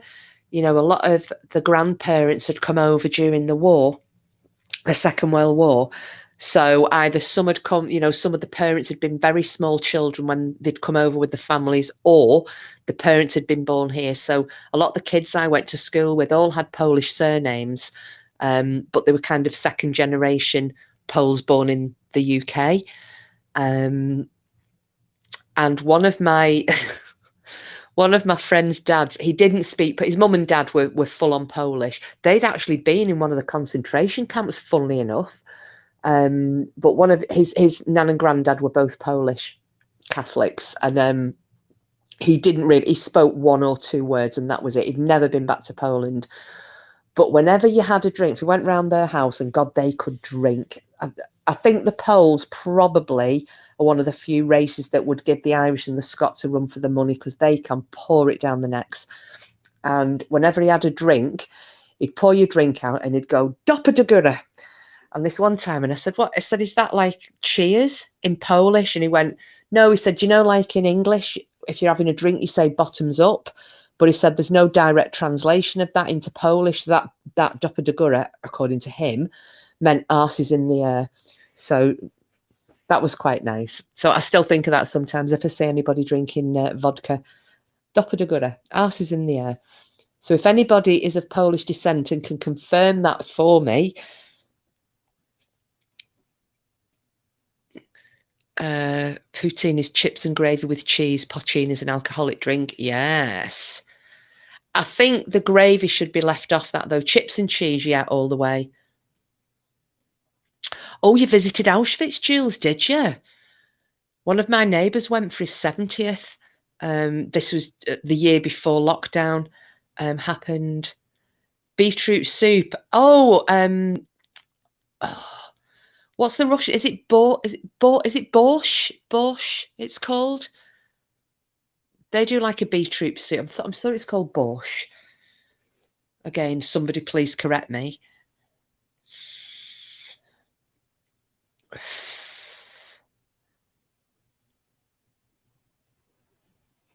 Yeah, how did you found Auschwitz, Jules?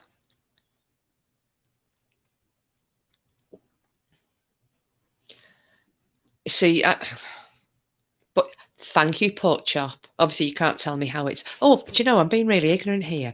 I should have put. I'd not dropped the link at all, had I? Just in case, because I know sometimes the old Denny wants to appear, unless she's parting with a log at the moment. Denny sitting on the toilet, sending a couple of twins off to the coast. Yeah, I never know how you're supposed to pronounce that. I do like Polish cooking, though. As I said, I grew up with a lot of like second generation Polish kids, so you know, going round to their houses, always eating things, and not just Polish. You know, a lot of the Polish families were cooking their version of Russian dishes as well. Jill's kitchen. We went into the gas chamber. I got goosebumps. Bless me. Oh, sorry about this. I could sense things. Yeah. You see, no, I'm not going to go into it. I'm not going to go into that on here. But yeah, I wouldn't mind going myself. I wouldn't mind going myself to have a look. Pork chop. She's dropping the kids off at the pool or giving birth to a new prime minister.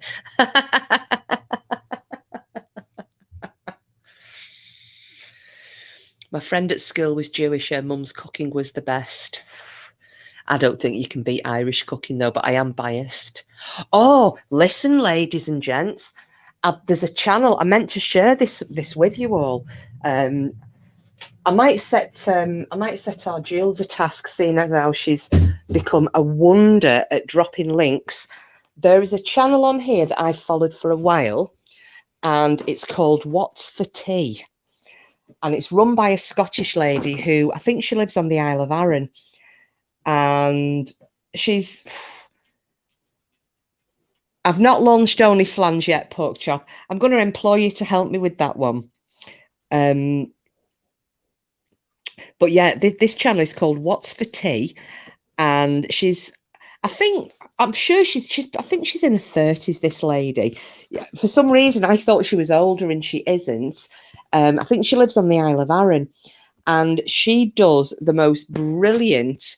The channel's great. She talks you through these recipes, and they're so easy the way she does it. But yeah, I would recommend her. Oh, are you, Frida? Isn't she brilliant? Isn't she brilliant? I love her. I love how she does meals of the week, and then she'll do her different things. And yeah. Oh, thank you, Green Eyes. Thank you. Yeah, it's. I swear down. Sub to her because she's brilliant. And if you like good home cooking, Scottish cooking, and obviously it's not healthy. Do not expect a recipe to come out of Scotland that's going to help you lose weight, because it ain't happening. But yeah, it's a great channel. She's got tons and tons of videos up. But she shows you really easy things, like her version of making pies, and she'll make curries, and she does lots of slow cooker things. Not everybody's cup of tea. However, I can thoroughly recommend it. I think it's I've been sub to her for about a year now. She's great. Because I usually will tell you of a good channel to have a watch of. And yeah, I forgot to mention her the other week. But yeah, please check her out. And obviously, as Frida's just said, she's subbed to us, so she can confirm that it's a great channel. And she's really nice, isn't she, Frida?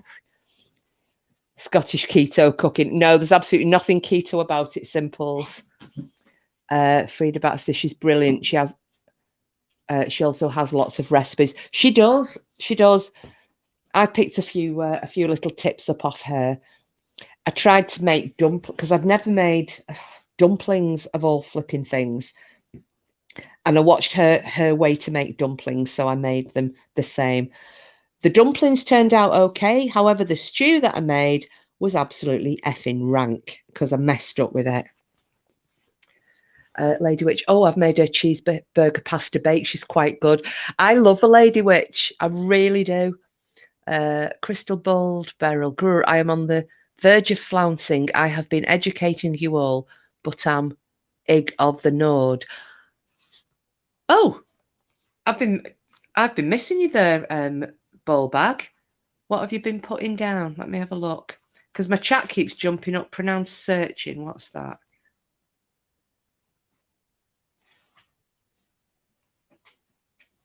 Oh, you put borscht in as well. Right. Sorry. Yeah, sorry. I'd missed your one. You made dumplings today, did you, Jules? Did they turn out okay?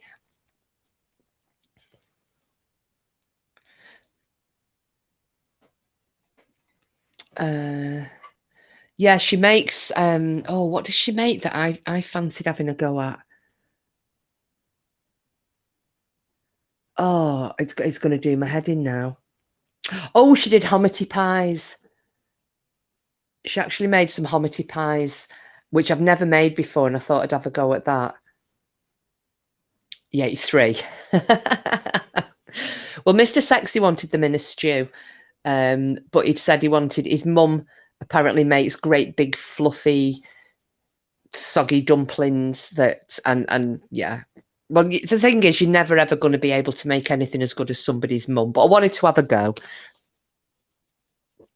But yeah, I think I did. I'm sure I did herbs in them. I can't remember now. I just know that the stew was just dreadful. Because you know what I did? I should have just stuck to doing it. Scotch rolls look great. Yes, they did, Frida. I saw that. Oh, the pies, hominy pie. Check it out. It's like an open top pie. You used to be able to buy them actually at a local pie shop in St Helens.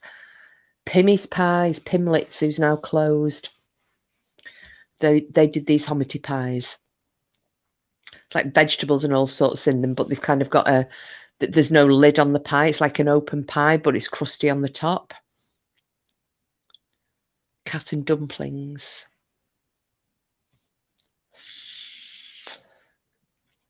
Great avatar name, Crystal Ball Beryl. Well, you weren't in here, Jules, because I didn't realise who our Crystal Ball Beryl was. And I thought it was somebody new, and I thought it was somebody foreign the first night she came in. And I was just really distracted, and I kind of didn't get the name right, and I went to call a crystal ball bag, and I was sat here cringing, thinking, oh my God, I've really offended someone. And then I found out who it was.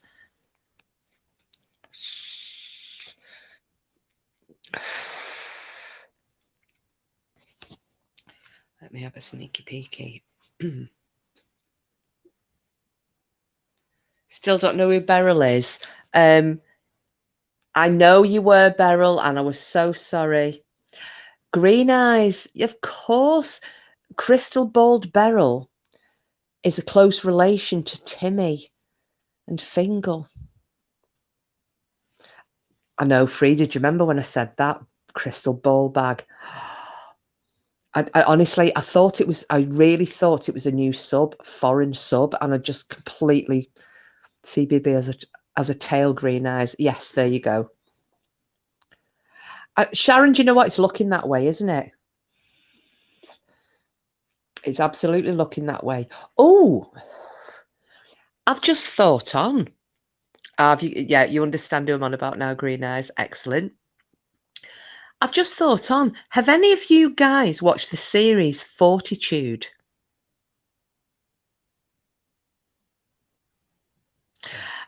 I know, Jules. Well, the thing is, I've just started calling a ball bag now that I know who it is. But I was just mortified because I thought I'd offended a new sub by saying ball bag, and didn't mean to do it. It just came out. But yeah, there's a series called Fortitude. I think it was it Sky Atlantic? I can't remember now.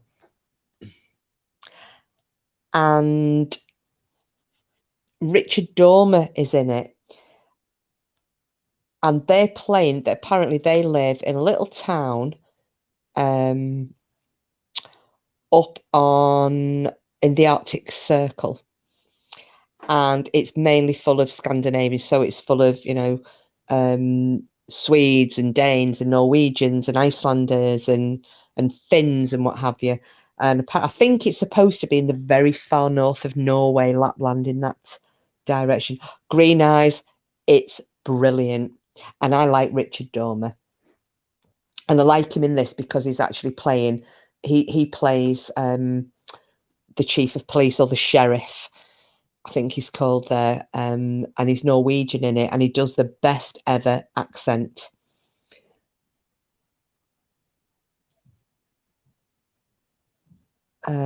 It's okay. I think the Great Genetic banned myself. Oh, has Genetic Code banned you? What did you do? Simple's Meerkat. Oh my God, I'm too pissed to know.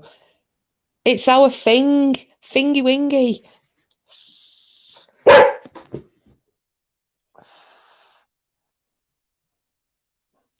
Oh, did she not realise you were one and the same? Brilliant. Oh, brilliant. You couldn't make that up, could you?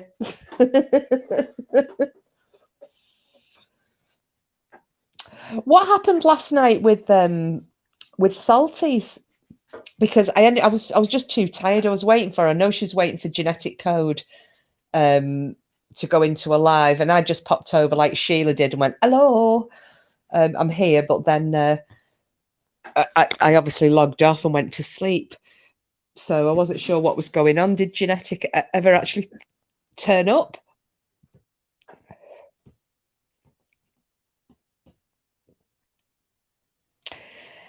And I found, going off again on yet another tangent, when I was talking about, a while ago, and I was saying that Mr. Sexy was thinking about buying an EMF meter and a spirit box and what have you. I have found the best place ever that I think I'm going to see if he fancies visiting it. It's not that far away from here, to be fair. Well, yeah, it's not right close, but you could kind of do it in a day or maybe stay there overnight. And it's this village, and it's a village that has been abandoned since the 15th century. So it was occupied from Saxon times. So it's been occupied for probably since about the 700 or 800s, right up to 1500, and then it was abandoned. And nobody's lived there since. There's been a church there on the site. But when they did some excavations there, they found that in the Middle Ages, and I think this actually also went back to the Saxon times, they've the bodies that they dug up, they'd kind of been hacked to pieces, and not in a battle or anything. They'd kind of been hacked up and treated like they would have treated vampires or potential vampires to stop them coming back. Beryl, it's called Warren Percy in North Yorkshire. And I'd never heard of it before. Oh, are you into that? Kiss my axe. I have done some EVPs at the cemetery, my parents' grave. Oh, did you? Well, I wasn't, Jules, but he said he was gonna. I think it was after. Well, you'd have missed it. There was this really awful growl happened on one of my lives that wasn't my dog. Scared the shit out of everybody, me especially. So Mr. Sexy said he was going to buy. He'd already mentioned buying an EMF meter. And then after this had happened, he was saying that he would going to get a spirit box. But that's why I was asking, just in case he's listening, so I don't want to give anything away. But for those of you who were in, that's why I was asking Simples and Meadow about that place, what it was like to stay at. Not the place I've just been talking about, but the other place in the northeast, because I want to take him there as a surprise if he gets an EMF meter and a spirit box. So that's one of the reasons, Simples, that I want to go and stay in that place that's not far from where you live, that I can't mention the name of now.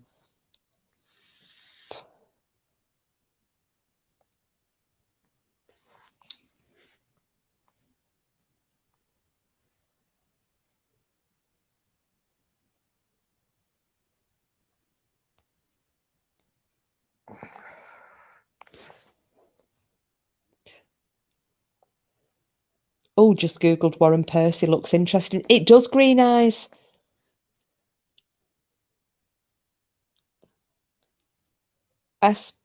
What's SPB7 mean, Jules? Sorry, lovely.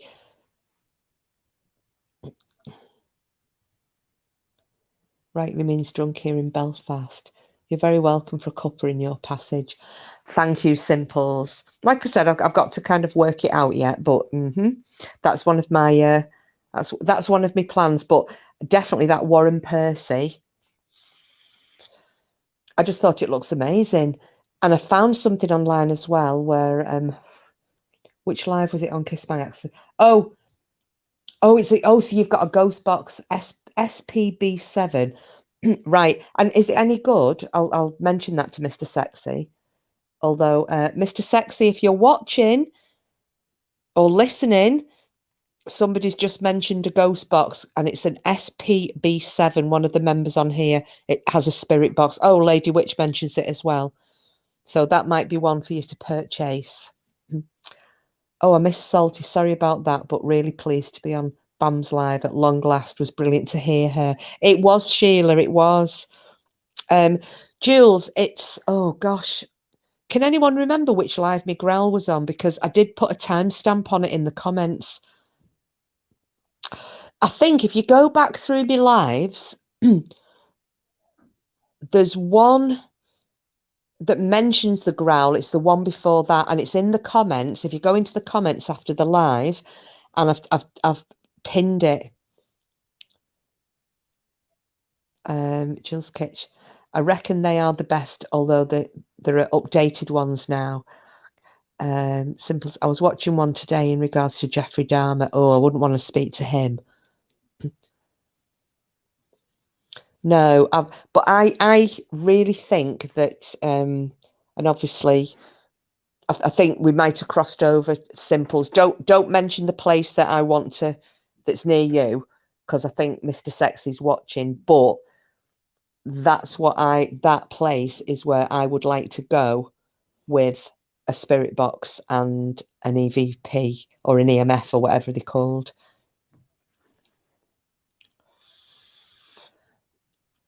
So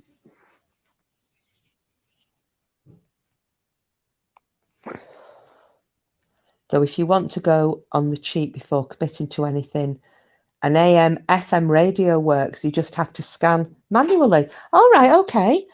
I don't know anything about it, Lady Witch. Go forth and dance the dance of 1,000 barrels. No, you're welcome, Jules. I'm just sorry I can't. Unless, can anybody remember which of my lives the growl was on for Jules? I can't remember the title of it.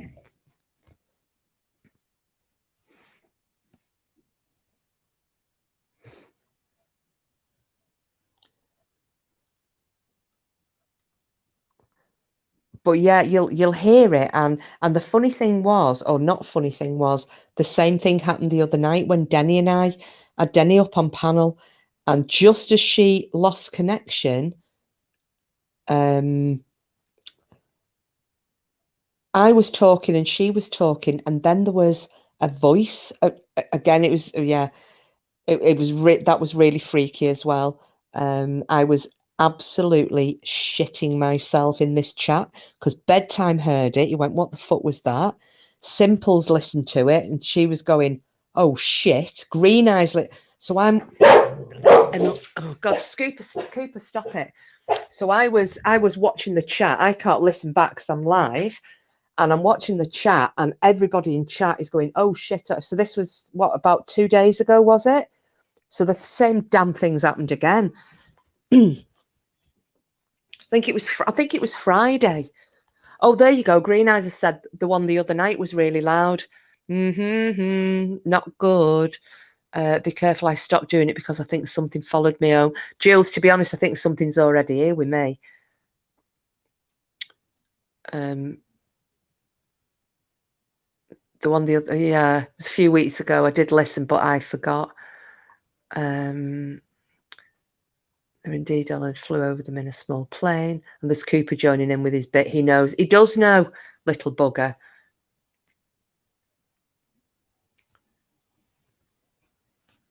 And Jules, that's not good. Kiss already has a resident demon. Well, we think. I know, Sheila. Were you in the other night? No, the one on, was it New? No, it wasn't New Year's, was it? It was I think it was Friday night. Oh, guys, I've just got to reply to a text message. If I vanish, I will, because you know what happens sometimes. I reply to a text message and then I go off screen. So if I vanish, stay where you are. I will be back. Give me 1 second while I reply to this and we'll see what happens.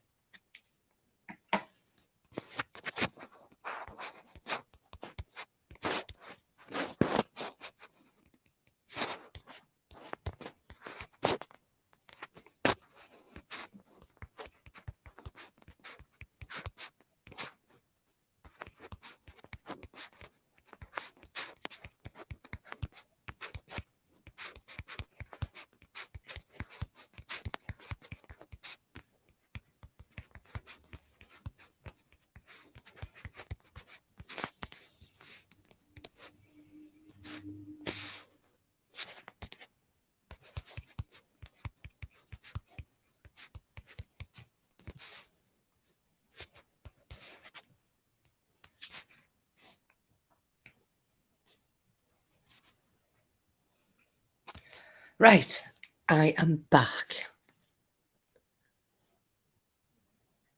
Sharon, I was in both lives. I refuse to go back and listen. I don't blame you.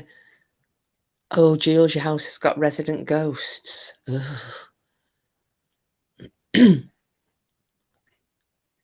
Oh, sorry, Sharon. Yeah. Me typing.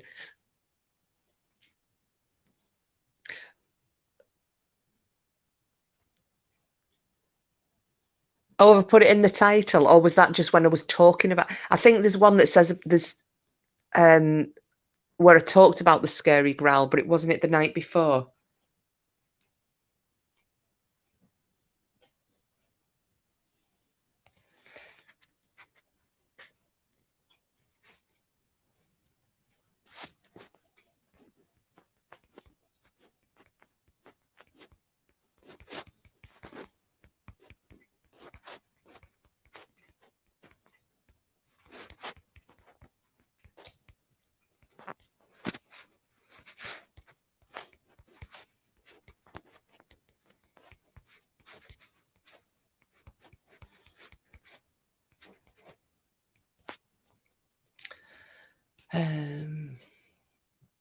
Let me go back through the chat.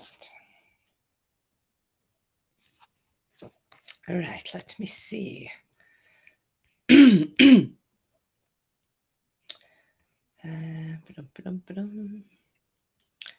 scary growl. Scary Growl and Tarot. I think the video was the one before that. Yes, you're right, Lady Witch, it is. Because when I put the Scary Growl in the title, I was talking about the fact that I was shit scared. Simple to make out I'm really scared, as I was the night I felt fucking weird. What, of the growl? Saw a shadow man in my old house. I heard him walking up the stairs. Oh, a ghost be dead person. Soon we all enter death. Oh, thank you, Green Eyes. So that's the one from the other night, Jules. Where where Denny and I, is it 3:24? Is that where Bedtime Clown, did he say it was at 3 hours 24 minutes or something like that? Can anybody remember?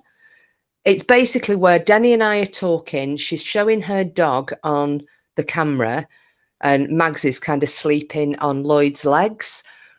And just as she's talking and I'm talking, this weird voice comes on.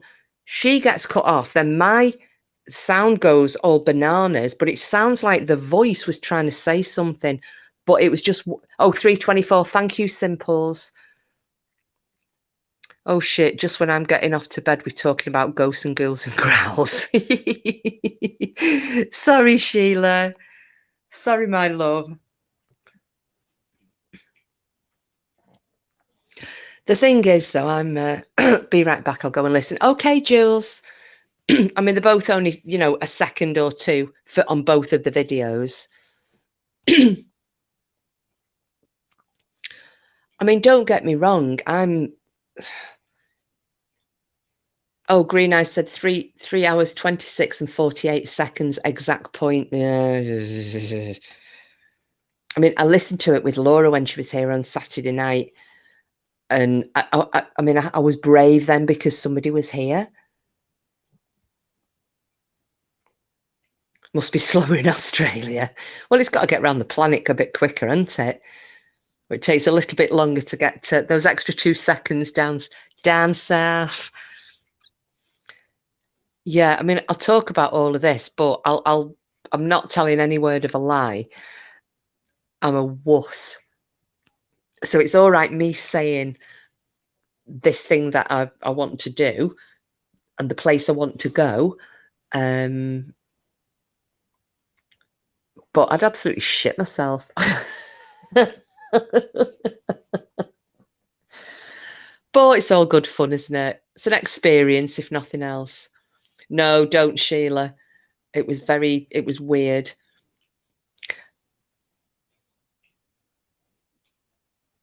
No, fear not, all of you. I have casted my balls in protection of you. Safe you all are. Thank you, Beryl.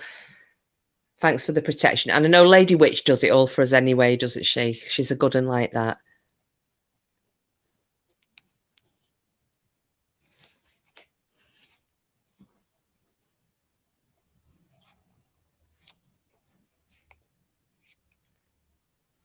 Oh, just realised my battery's going a little flat.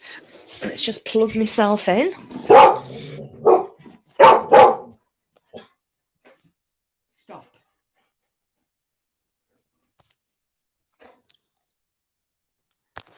Oh, right. Got a bit of the old charge in there. Good boy, Cooper. Yeah, I don't know. I mean, have any of you... yeah, he's there, Beryl, as always. Have any of you ever actually gone on... your eyes are going flat. I know. Well, we started off at Ragnar Lothbrok, and we've ended up at ghost hunting and spirit boxes and stuff, haven't we? And food, obviously. We've just not done the smut thing, which is good. Which is good. But have any of you ever gone off? I know. Fingal has done some investigations. And Jules was saying this, and I know, Lady Witch, you mentioned you'd gone to Yellow Jacket, didn't you? Which sounds scary as F. But there are always these specific places. Now, I think that I've never, well, I'm not saying nobody's been, but I'm reckoning that possibly nobody's been to Warren Percy. I think that would be quite interesting. But the place I've been on about that I want to go to, that I think would be, I think it'd be very interesting, but I also think I would probably get the heebie-jeebies in a big way because I'm not brave at all. I probably spend more time screaming and jumping at my own shadow. Probably a bit like, oh, what was the name off Most Haunted? Yvette Fielding. Because she had one of the girls that used to do the ghost hunts with her, and she used to just jump at her own shadow and scream at everything, didn't she? What was it? It was the little makeup girl, Kath, wasn't it? The little tiny one. But I'd probably be like running through brick walls and all sorts of stuff in a blind panic. Let's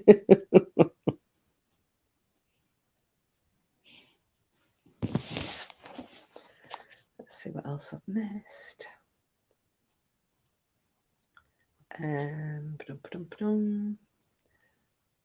Gosh, my chat keeps jumping around. That's really, really weird. Oh, hippie chick, gonna love and leave you all for this evening. I have the pleasure of my fella's company and he's off work for the week. I'm gonna watch a film. Good night, everybody. Take care. Lots of love. Night, hippie chick. Love you, Twinny. You take care and see you soon. Sheila once went to Alton Towers on an all-night vigil at Halloween. We had all the gadgets. It was an organised setup. I didn't rate it much, but loved the old castle ruins. All right, okay. See, I don't know if I'd want to go on an organised thing.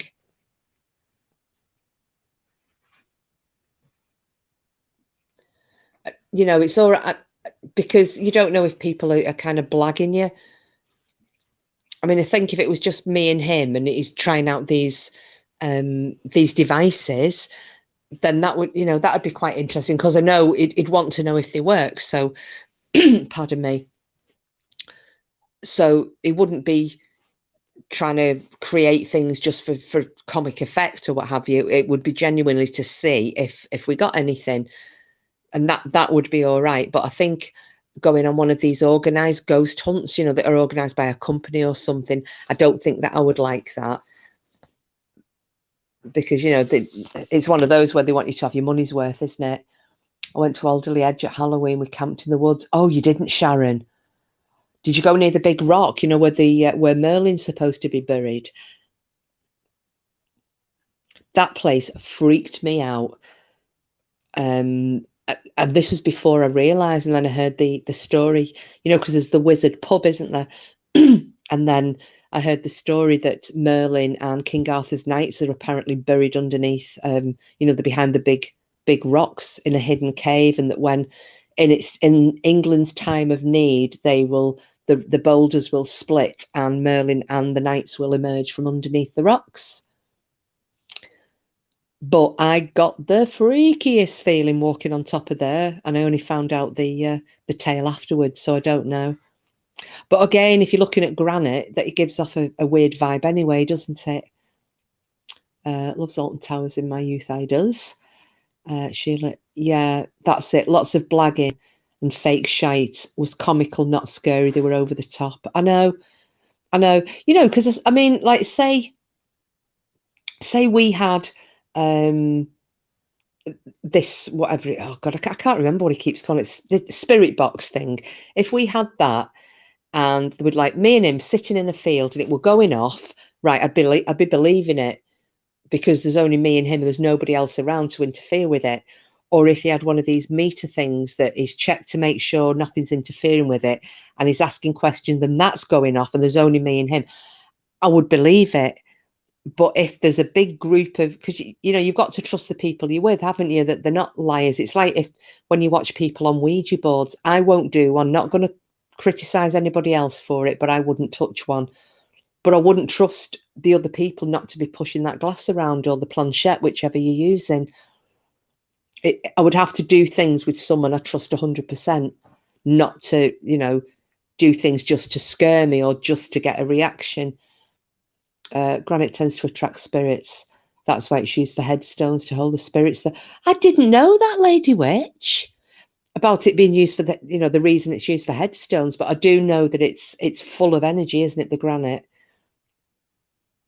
You can feel it buzzing.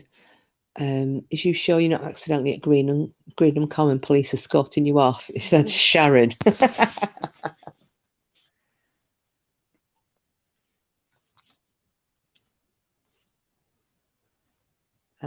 What else have we got here?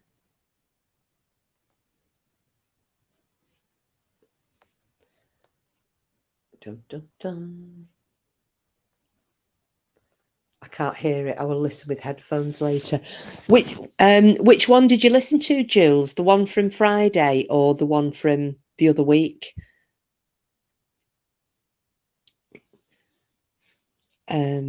Lady Witch, easiest way to debunk pushing the planchette is to not touch it. Yeah, because because I've got long nails, and I sometimes thought, well, if there were other people with long nails, if you kind of pointed your finger down at it, so that just the very, very slightest tip of your nail was kind of touching it, then it'd be very obvious if it was being pushed, wouldn't it? Because you would be able to see your finger moving, and you've not got as much force from the end of a fingernail. Oh, right. Yeah, so that's the one from the other night, Jules. The one before that is clearer. And everybody went back and they said they could hear Cooper breathing in the background. And then this growl, but I didn't hear it. I was talking and I didn't hear it. Sharon, leaving it in the box is better. Yeah. No, Beryl, we shouldn't have been there. They thought we were some cult, but we were hippies.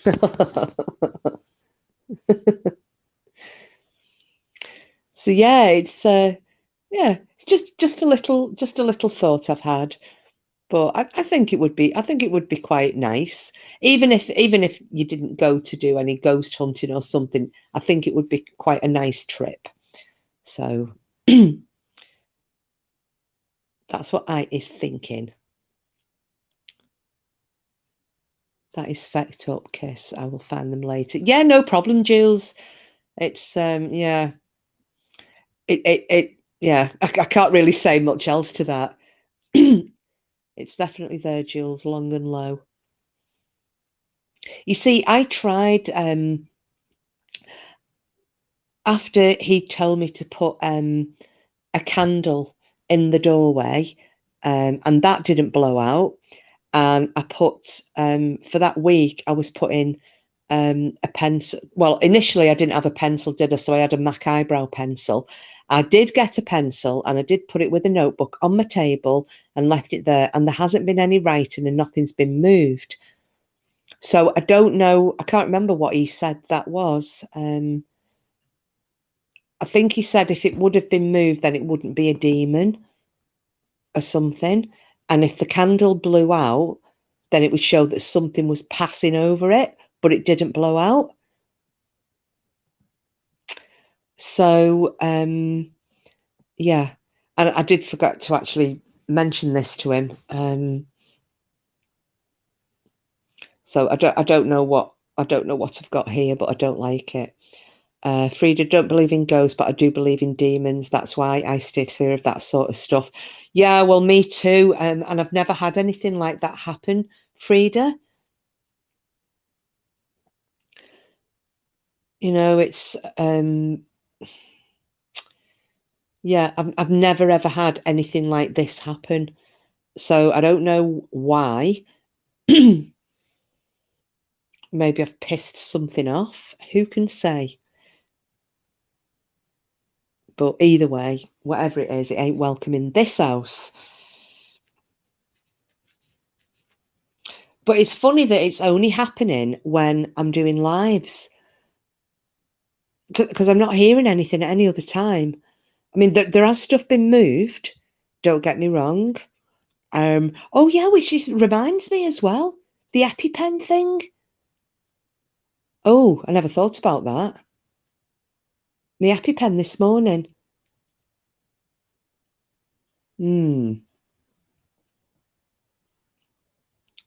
Just I do pick up on stuff. As it is, I find the supernatural very interesting. Well, I do as well, but yeah, I've just had a rather worrying thought, because you probably wouldn't have been in here earlier, but a long story very short, I'm allergic to stings. I got stung by a bloody queen wasp that I think was trying to hibernate in my house, and I trod on it on my bare feet. And I couldn't find my EpiPen. So I had to get in the car and fly down to A&E this morning. I was in a blind panic because I was thinking, shit, my throat, and I could feel my throat starting to go. So I ended up in A&E, and they monitored me for a couple of hours, and then they let me come home once they'd got the epinephrine in me. And, and when I came home, I'd probably been home maybe an hour, and I found my EpiPen, which was kind of where I'd been looking for it, and I thought I'd just not seen it in a panic. And now I'm wondering, did that get bloody moved? Because it hid the tarot and the runestones. Green Eyes, you did. It did. Potchop, didn't you mention something disappearing and then reappearing in one of your rooms? Yeah, it was the tarot cards and the and my runestones. They just vanished, and I'd turned the house upside down, and then they reappeared. And that was the day after the growl, that first growl that happened. If you remember, I posted like, "Oh my God, look what's turned up." But that's just actually made me think now. Because I always keep my EpiPen in the same place. I mean, it's a life or death thing, you know. It could potentially be a life or death thing. Not going to try and sound too dramatic there. Have you heard any scraping noises in your walls? Jules, do you know what? That happened the other night. What did I mention it on here?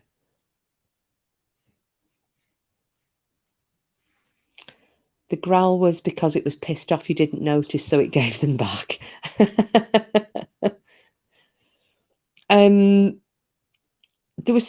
I can't remember if I was telling you guys in here or if I was telling Mr. Sexy that when it was snowing, and it sounded like there was gravel being thrown at my window, which was the snow, it was coming in flurries.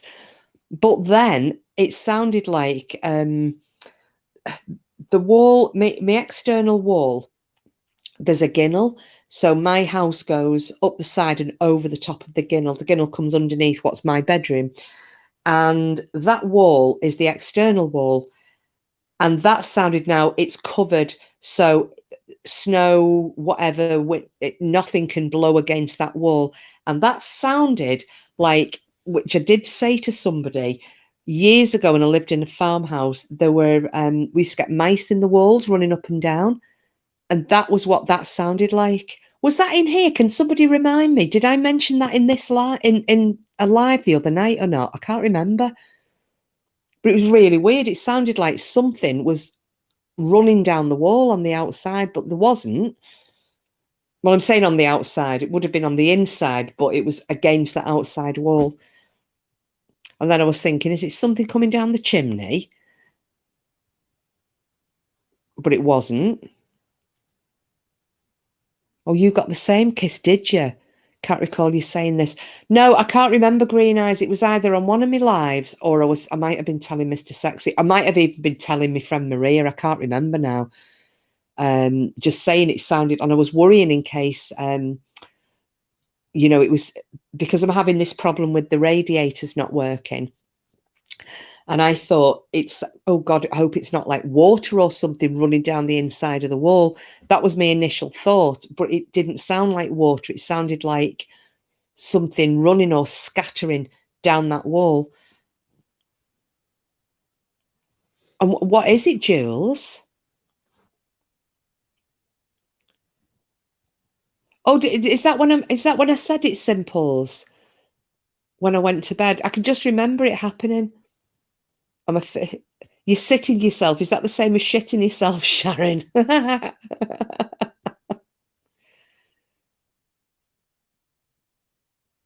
Yeah, I gathered.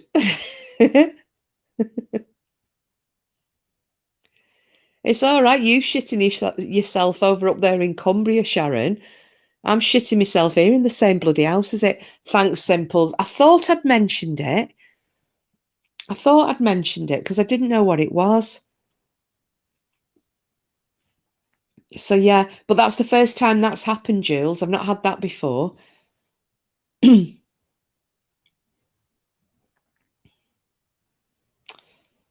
Oh, noises we get in the walls are usually a snake or possums. Well, we don't have snakes or possums here. Well, it's a sign of a haunting, I have been told. I bought some sage and cleaned my house with it. Well, I did sage this when I moved in. Frida had tarot cards years ago, but threw them in the bin as they were freaking me out. Well, I'll be honest, I've had these for years. And I've never had anything happen. Do you know what I think? I think the people who used to live next door were arseholes. They were real arseholes. And I know I've mentioned it before. We had that much trouble with them. And I think they left some real bad juju, nasty shit, because she was just absolutely off a rocker, that one. And her husband was weird, the little chode, and a lurch, horrible son, but she was batshit crazy. Absolutely batshit freaking crazy. So I wouldn't be surprised if because she looked possessed, I swear. I mean, coming on YouTube isn't my friend's thing, but if I could get Maria, my friend, to come on here, because there was me and her were the targets of this woman, she would tell you this woman looked possessed, and I said it at the time. I said she's got a demon in her or something. She was absolutely crazy. Frankincense banishes and invokes at the same time. Thanks, Lady Witch. Yeah, I think I need to have a try of that. Need to have a try of it. And of course, I'm on my own.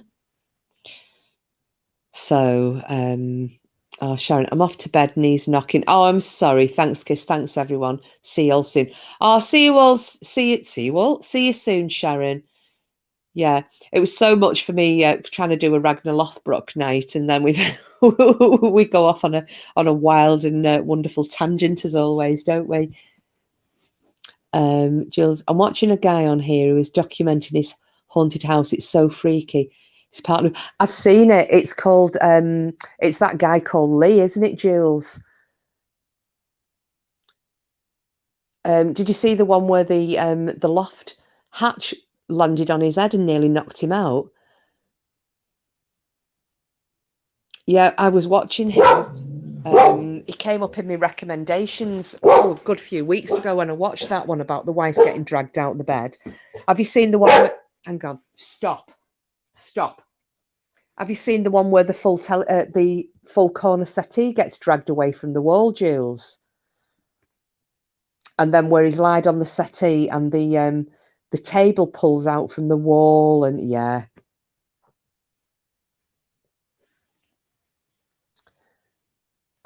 She'll listen in bed now and hoping we go out talking about Denny's poo baby. Yeah.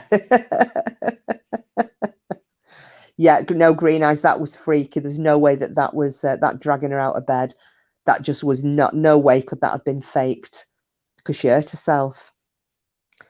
Yeah, I've only watched him a couple of times, Jules, but I was just interested. But again, that was before all this growly shit started in my house and what have you.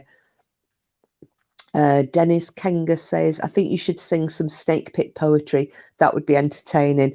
Oh, no, it wouldn't. It'd be clearing the room.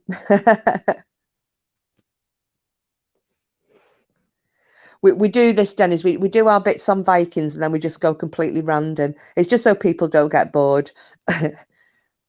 So we do a bit of that and then we just go talking about everything else. So, I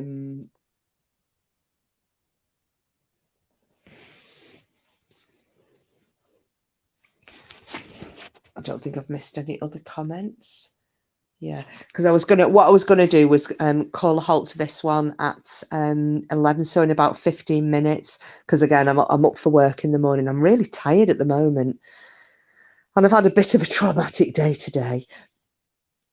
I love hearing the native speakers singing those songs. Well, I'm not a native speaker though, Dennis. I was born over here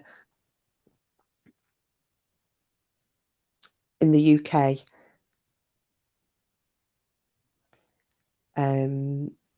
So yeah, it's I can't do one of my marathon sessions tonight because yeah, I am feeling a little bit. I don't feel ill. I just feel a little bit wiped out, and I've got a little wee headache going on.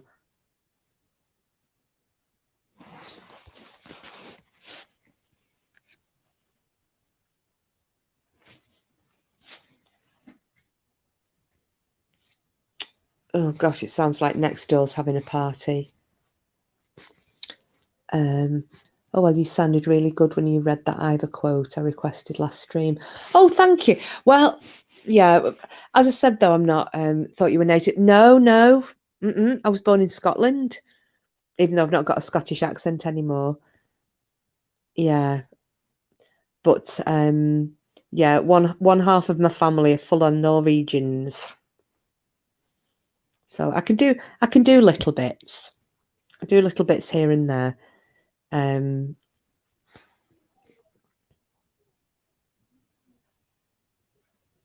I could, maybe I don't know. Maybe I should look into that. I'll look into that and see if I can find something for another live that people might be interested in. I know, no Scottish accent here. I did when I was a little girl, but I've lived in England too long.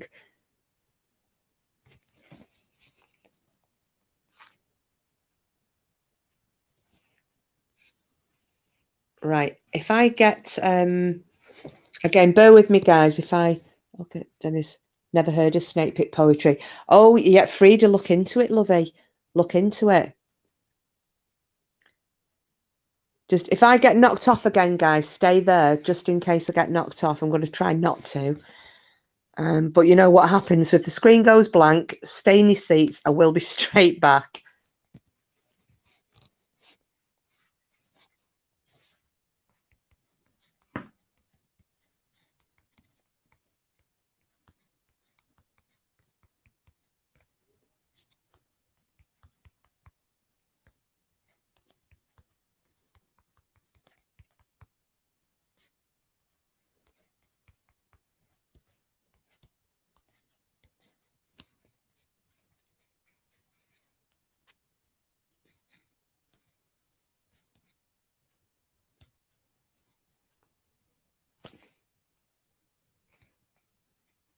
Oh, I think I'm back again, which is good. Sheila, I just saw your comment. What she put? Let me see. Oh, about Dennis Pooh baby. Yeah, where is she? I think she's probably gone to have stitches or something. Maybe she's having a forceps delivery. Lloyd's helping her. He's got the salad forks out.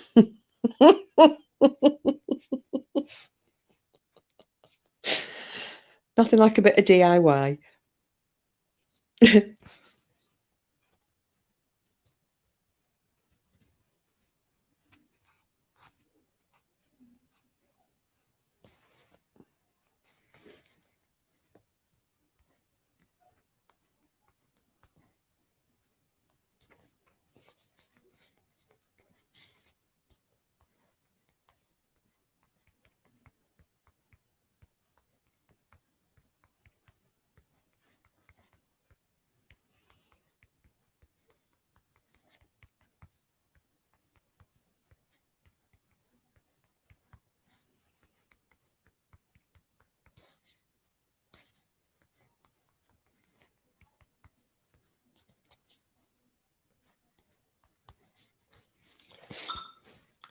You should watch Bjorn Ironside Death on the TV show. The song and background music is spectacular.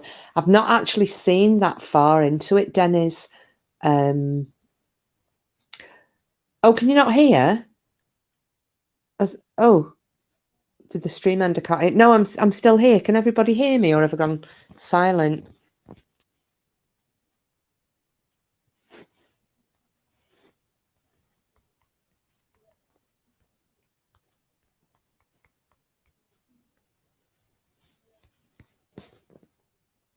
Oh, right, sorry. Oh, it's a little bit of, I'm getting a bit distracted. Right, so my neighbours next door, I'm going to have to talk quite quietly now. We'll have a bit of a whisper. So my neighbours on one side, because as you all know, I've got gay couples either side of me. And the neighbours on one side of me, one of them's English, the other lady is American, and she's just come over from Vermont. And they get married on Wednesday. That's the 12th, isn't it? So all of her family, or a lot of her family, have been coming over. And they're coming over for the wedding. So I think they went picking them up from the airport yesterday and some others today. And I don't know whether they've got guests round or they're just having a bit of pre-wedding hanky-panky, because there are some very strange noises coming from next door. You know, good luck to them, more strength to their elbow. It's just making me laugh. So I was getting a little bit distracted. I was trying to be nosy and hear what was going on. So I'm sorry for the silence.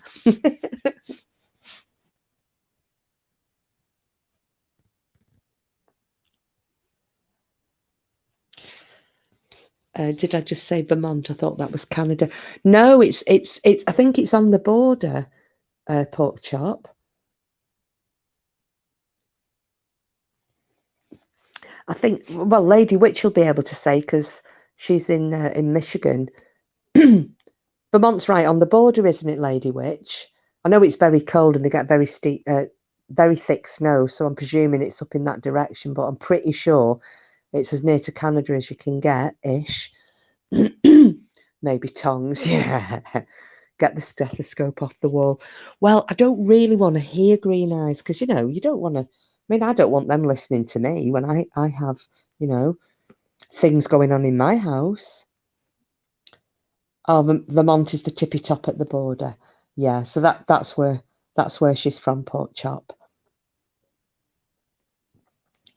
But yeah, there's something going on next door. So I'm kind of, in a sick way, I'm being a little bit nosy. But on the other hand, I really don't want to hear, but I do, if you see what I mean. Does that make any sense? Probably being a typical woman, being a bit wishy-washy. Hold up the mic and blast them across YouTube. Right, hang on. All this time I thought Vermont was in Canada. Ah, well, you're not half as clever as you thought you were, Pork Chop. And you've surprised me. Well, there's like bits of screaming and then laughing, which is making me think it's a bit of prenuptial, you know. But then there's like normal talking going on now. Oh, I don't know. Whatever. Good luck to them. I'd love to go to Canada. I've got a cousin over there, and I've been invited time and time and time again. Used to ask me all the time because I was a massive snowboarder, and my cousin would go to Whistler every year and kept saying, "Come, come, come, come." But I think if I went, I would want to go to Vancouver because he's in Vancouver. I would love to go to Vancouver Island because I think Bigfoot live on there. Is it Vancouver Island? Or is it called something like King Something's Island that's just off Vancouver? But anyway, there's supposed to be Bigfoots live on it and I want to go. Yeah. Yeah, it's somewhere I would love to go to, Green Eyes. But I wouldn't go to Alaska because that would scare me because there's been 2 films that have frightened me. One of them was 30 Days of Night, scared the shit out of me. And the other film was the one called The Fourth Kind, about those alien abductions in Nome in Alaska. And that scared the shit out of me. So I think Alaska will be off the menu. However, the rest of Canada, I would like to visit. Vancouver, that's what I was thinking of, not Vermont. Oh, right, yeah, no, my cousin lives in Vancouver. Well, they're similar, aren't they?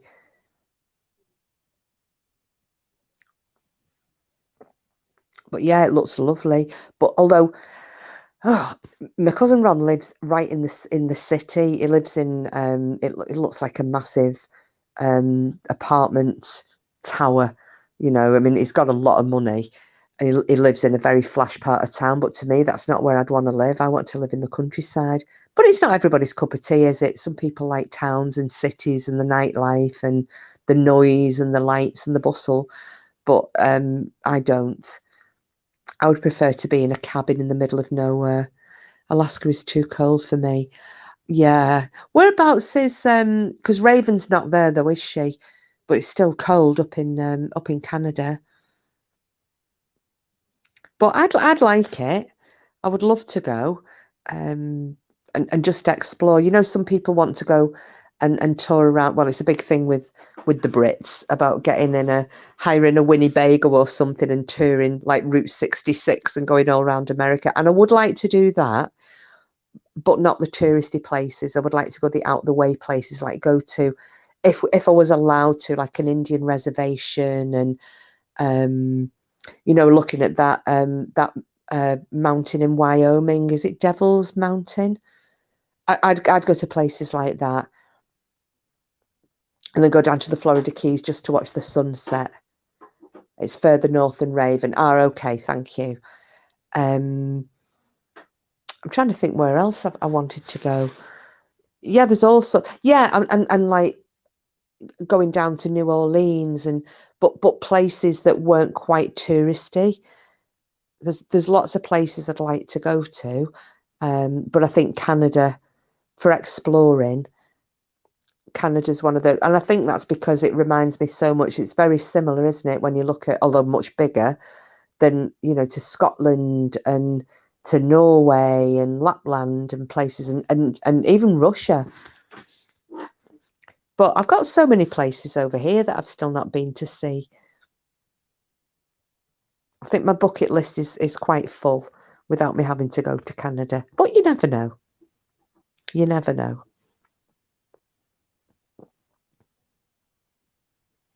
But I don't know if because that Lady Witch, is that Nome in Alaska? That's a real place, isn't it?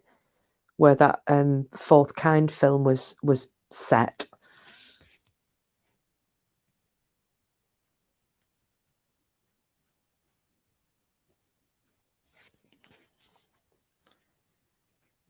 And if you've not watched it and you're frightened by aliens, I suggest you don't watch it. But that 30 Days a Night, Oh God, I wasn't expecting that. I watched it because I'm a bit sad. I like Manu Bennett, and I've heard he was in it, although he only has a small part. I think it's mainly Josh Hartnett is the main character, but that was why I initially thought, oh, I'm going to watch this. It's got Manu Bennett in it. I really like him. Frida, it scared the living daylights out of me, that film, especially because they're using like real footage and then the acted footage to match up with it. Yeah, totally freaked me out. Oh, it's a real town, is it, Lady Witch? And have you seen that film? Because I wanted to know if it was all, um, if it was as well, if it was real. But yeah, I found it very scary, that.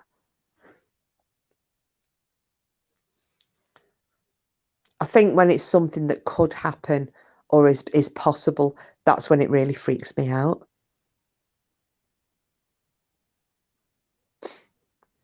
I mean, the 30 Days of Night was just frightening, but it was a bit more far-fetched. I mean, I'm not saying there couldn't be vampires around, but it was more far-fetched.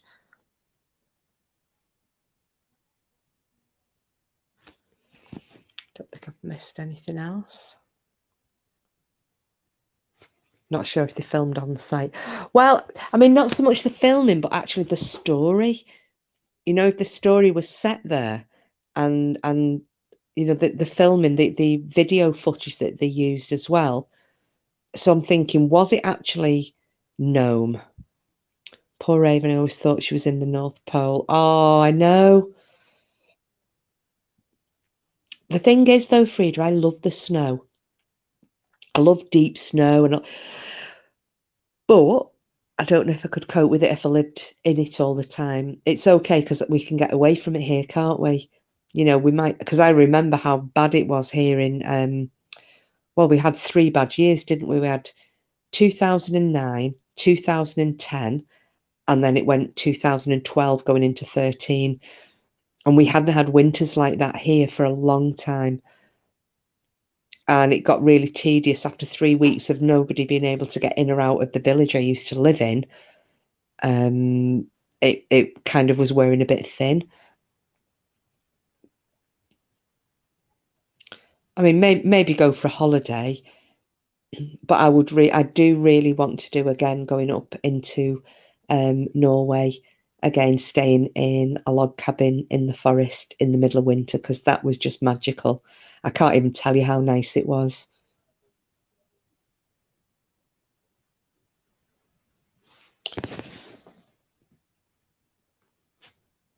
Ah, dear me. Yes, it was based on a true story of a psychologist who worked in the town. Thanks, Lady Witch. I thought it was. I just wanted to double check. Yeah, that was some freaky film, that was. Because when I first watched it, I didn't know what it was about. A friend of mine who's really into that kind of stuff recommended it to me. So I should have asked what it was about, and it was giving me the horrors at night. It was actually making me feel quite scared. And the funny thing is, funny, ha ha, what a coincidence, is I've got a thing about owls. So I've got owls all around my house. I've got statues of owls. My clock is an owl. I've got little owl oil burners. I've got an owl hanging. You name it, I've got owls. And obviously with the owls featuring in that film as being a way that the aliens had made people kind of forget that they were aliens. Well, yeah. So you can imagine, I didn't want to look at my owls in my lounge. It was, as Casper Sight would say, it was freaky deaky.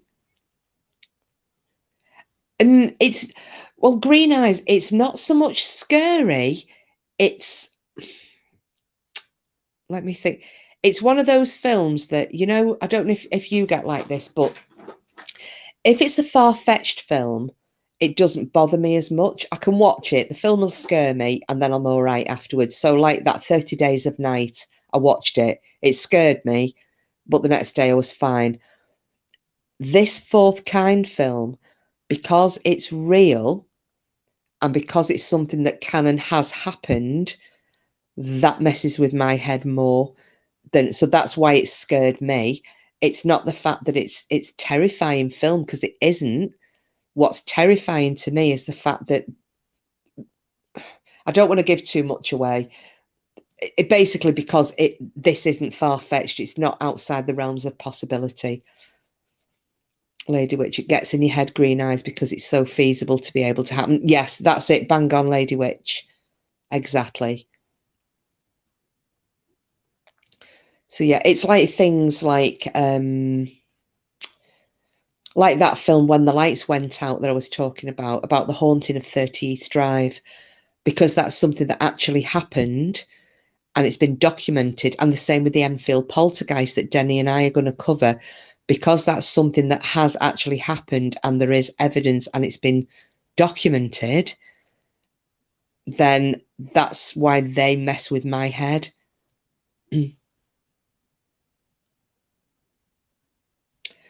Just reading it on Wiki, might have to wait until I'm not here on my own. Yeah, Green Eyes. Yeah, I would do.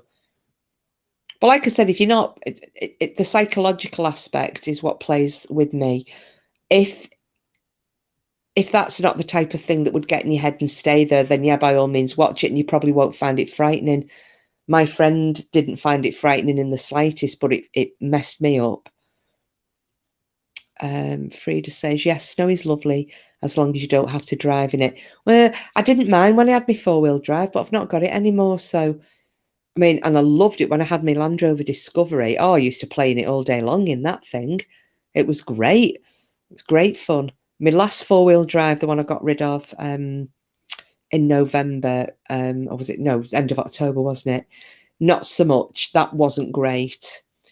I wasn't impressed with that. It was a Rexton.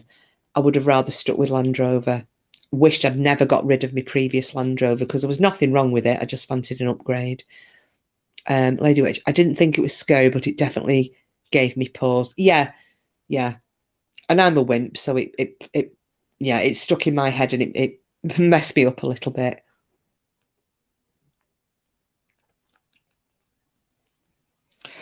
So, right, guys, I think I'm going to call this one, a night, if that's okay with you lot. Hopefully we didn't do the overkill on the Ragnar Lothbrok. I was just trying to keep it quite short and concise and without going through the whole boredom thing. But yeah, I think after my little hospital stint this morning and the drugs I've had pumped into me, I am feeling a little bit worse for wear at the moment. So if you guys are all okay, I'll give it, I shall call a halt on tonight's proceedings. Oh, thanks, Green Eyes. Nighty night all. Thank you, Kiss, for another great live. Oh, do you think so? I didn't feel it was as great because I'm yeah, I'm a little teeny bit flat, but alive. That's the main thing. Oh, night, Simples, love, and thanks for letting me know about that pub. Thank you. Frida's Green Eyes, night. Which get yourself some rest and don't step on any wasps. No, do you know what? I've had my Uggs on all night in the house because I don't know where the bloody thing went, Lady Witch. I could have squashed it. The dog could have eaten it. It could have crawled into a hole behind a cupboard to die. I don't know. But as long as I don't know. But yeah, my toe sore where it stinged me, little bastard. So yeah, so I'm not sure who else was in here. So night Sheila, Sharon, Pork Chop, Tismy Denny, Denny's, thank you for joining us from Turkey. Thank you. Who have I missed? I've definitely missed something. Oh, there's Pork Chop. Night, Porky Chop.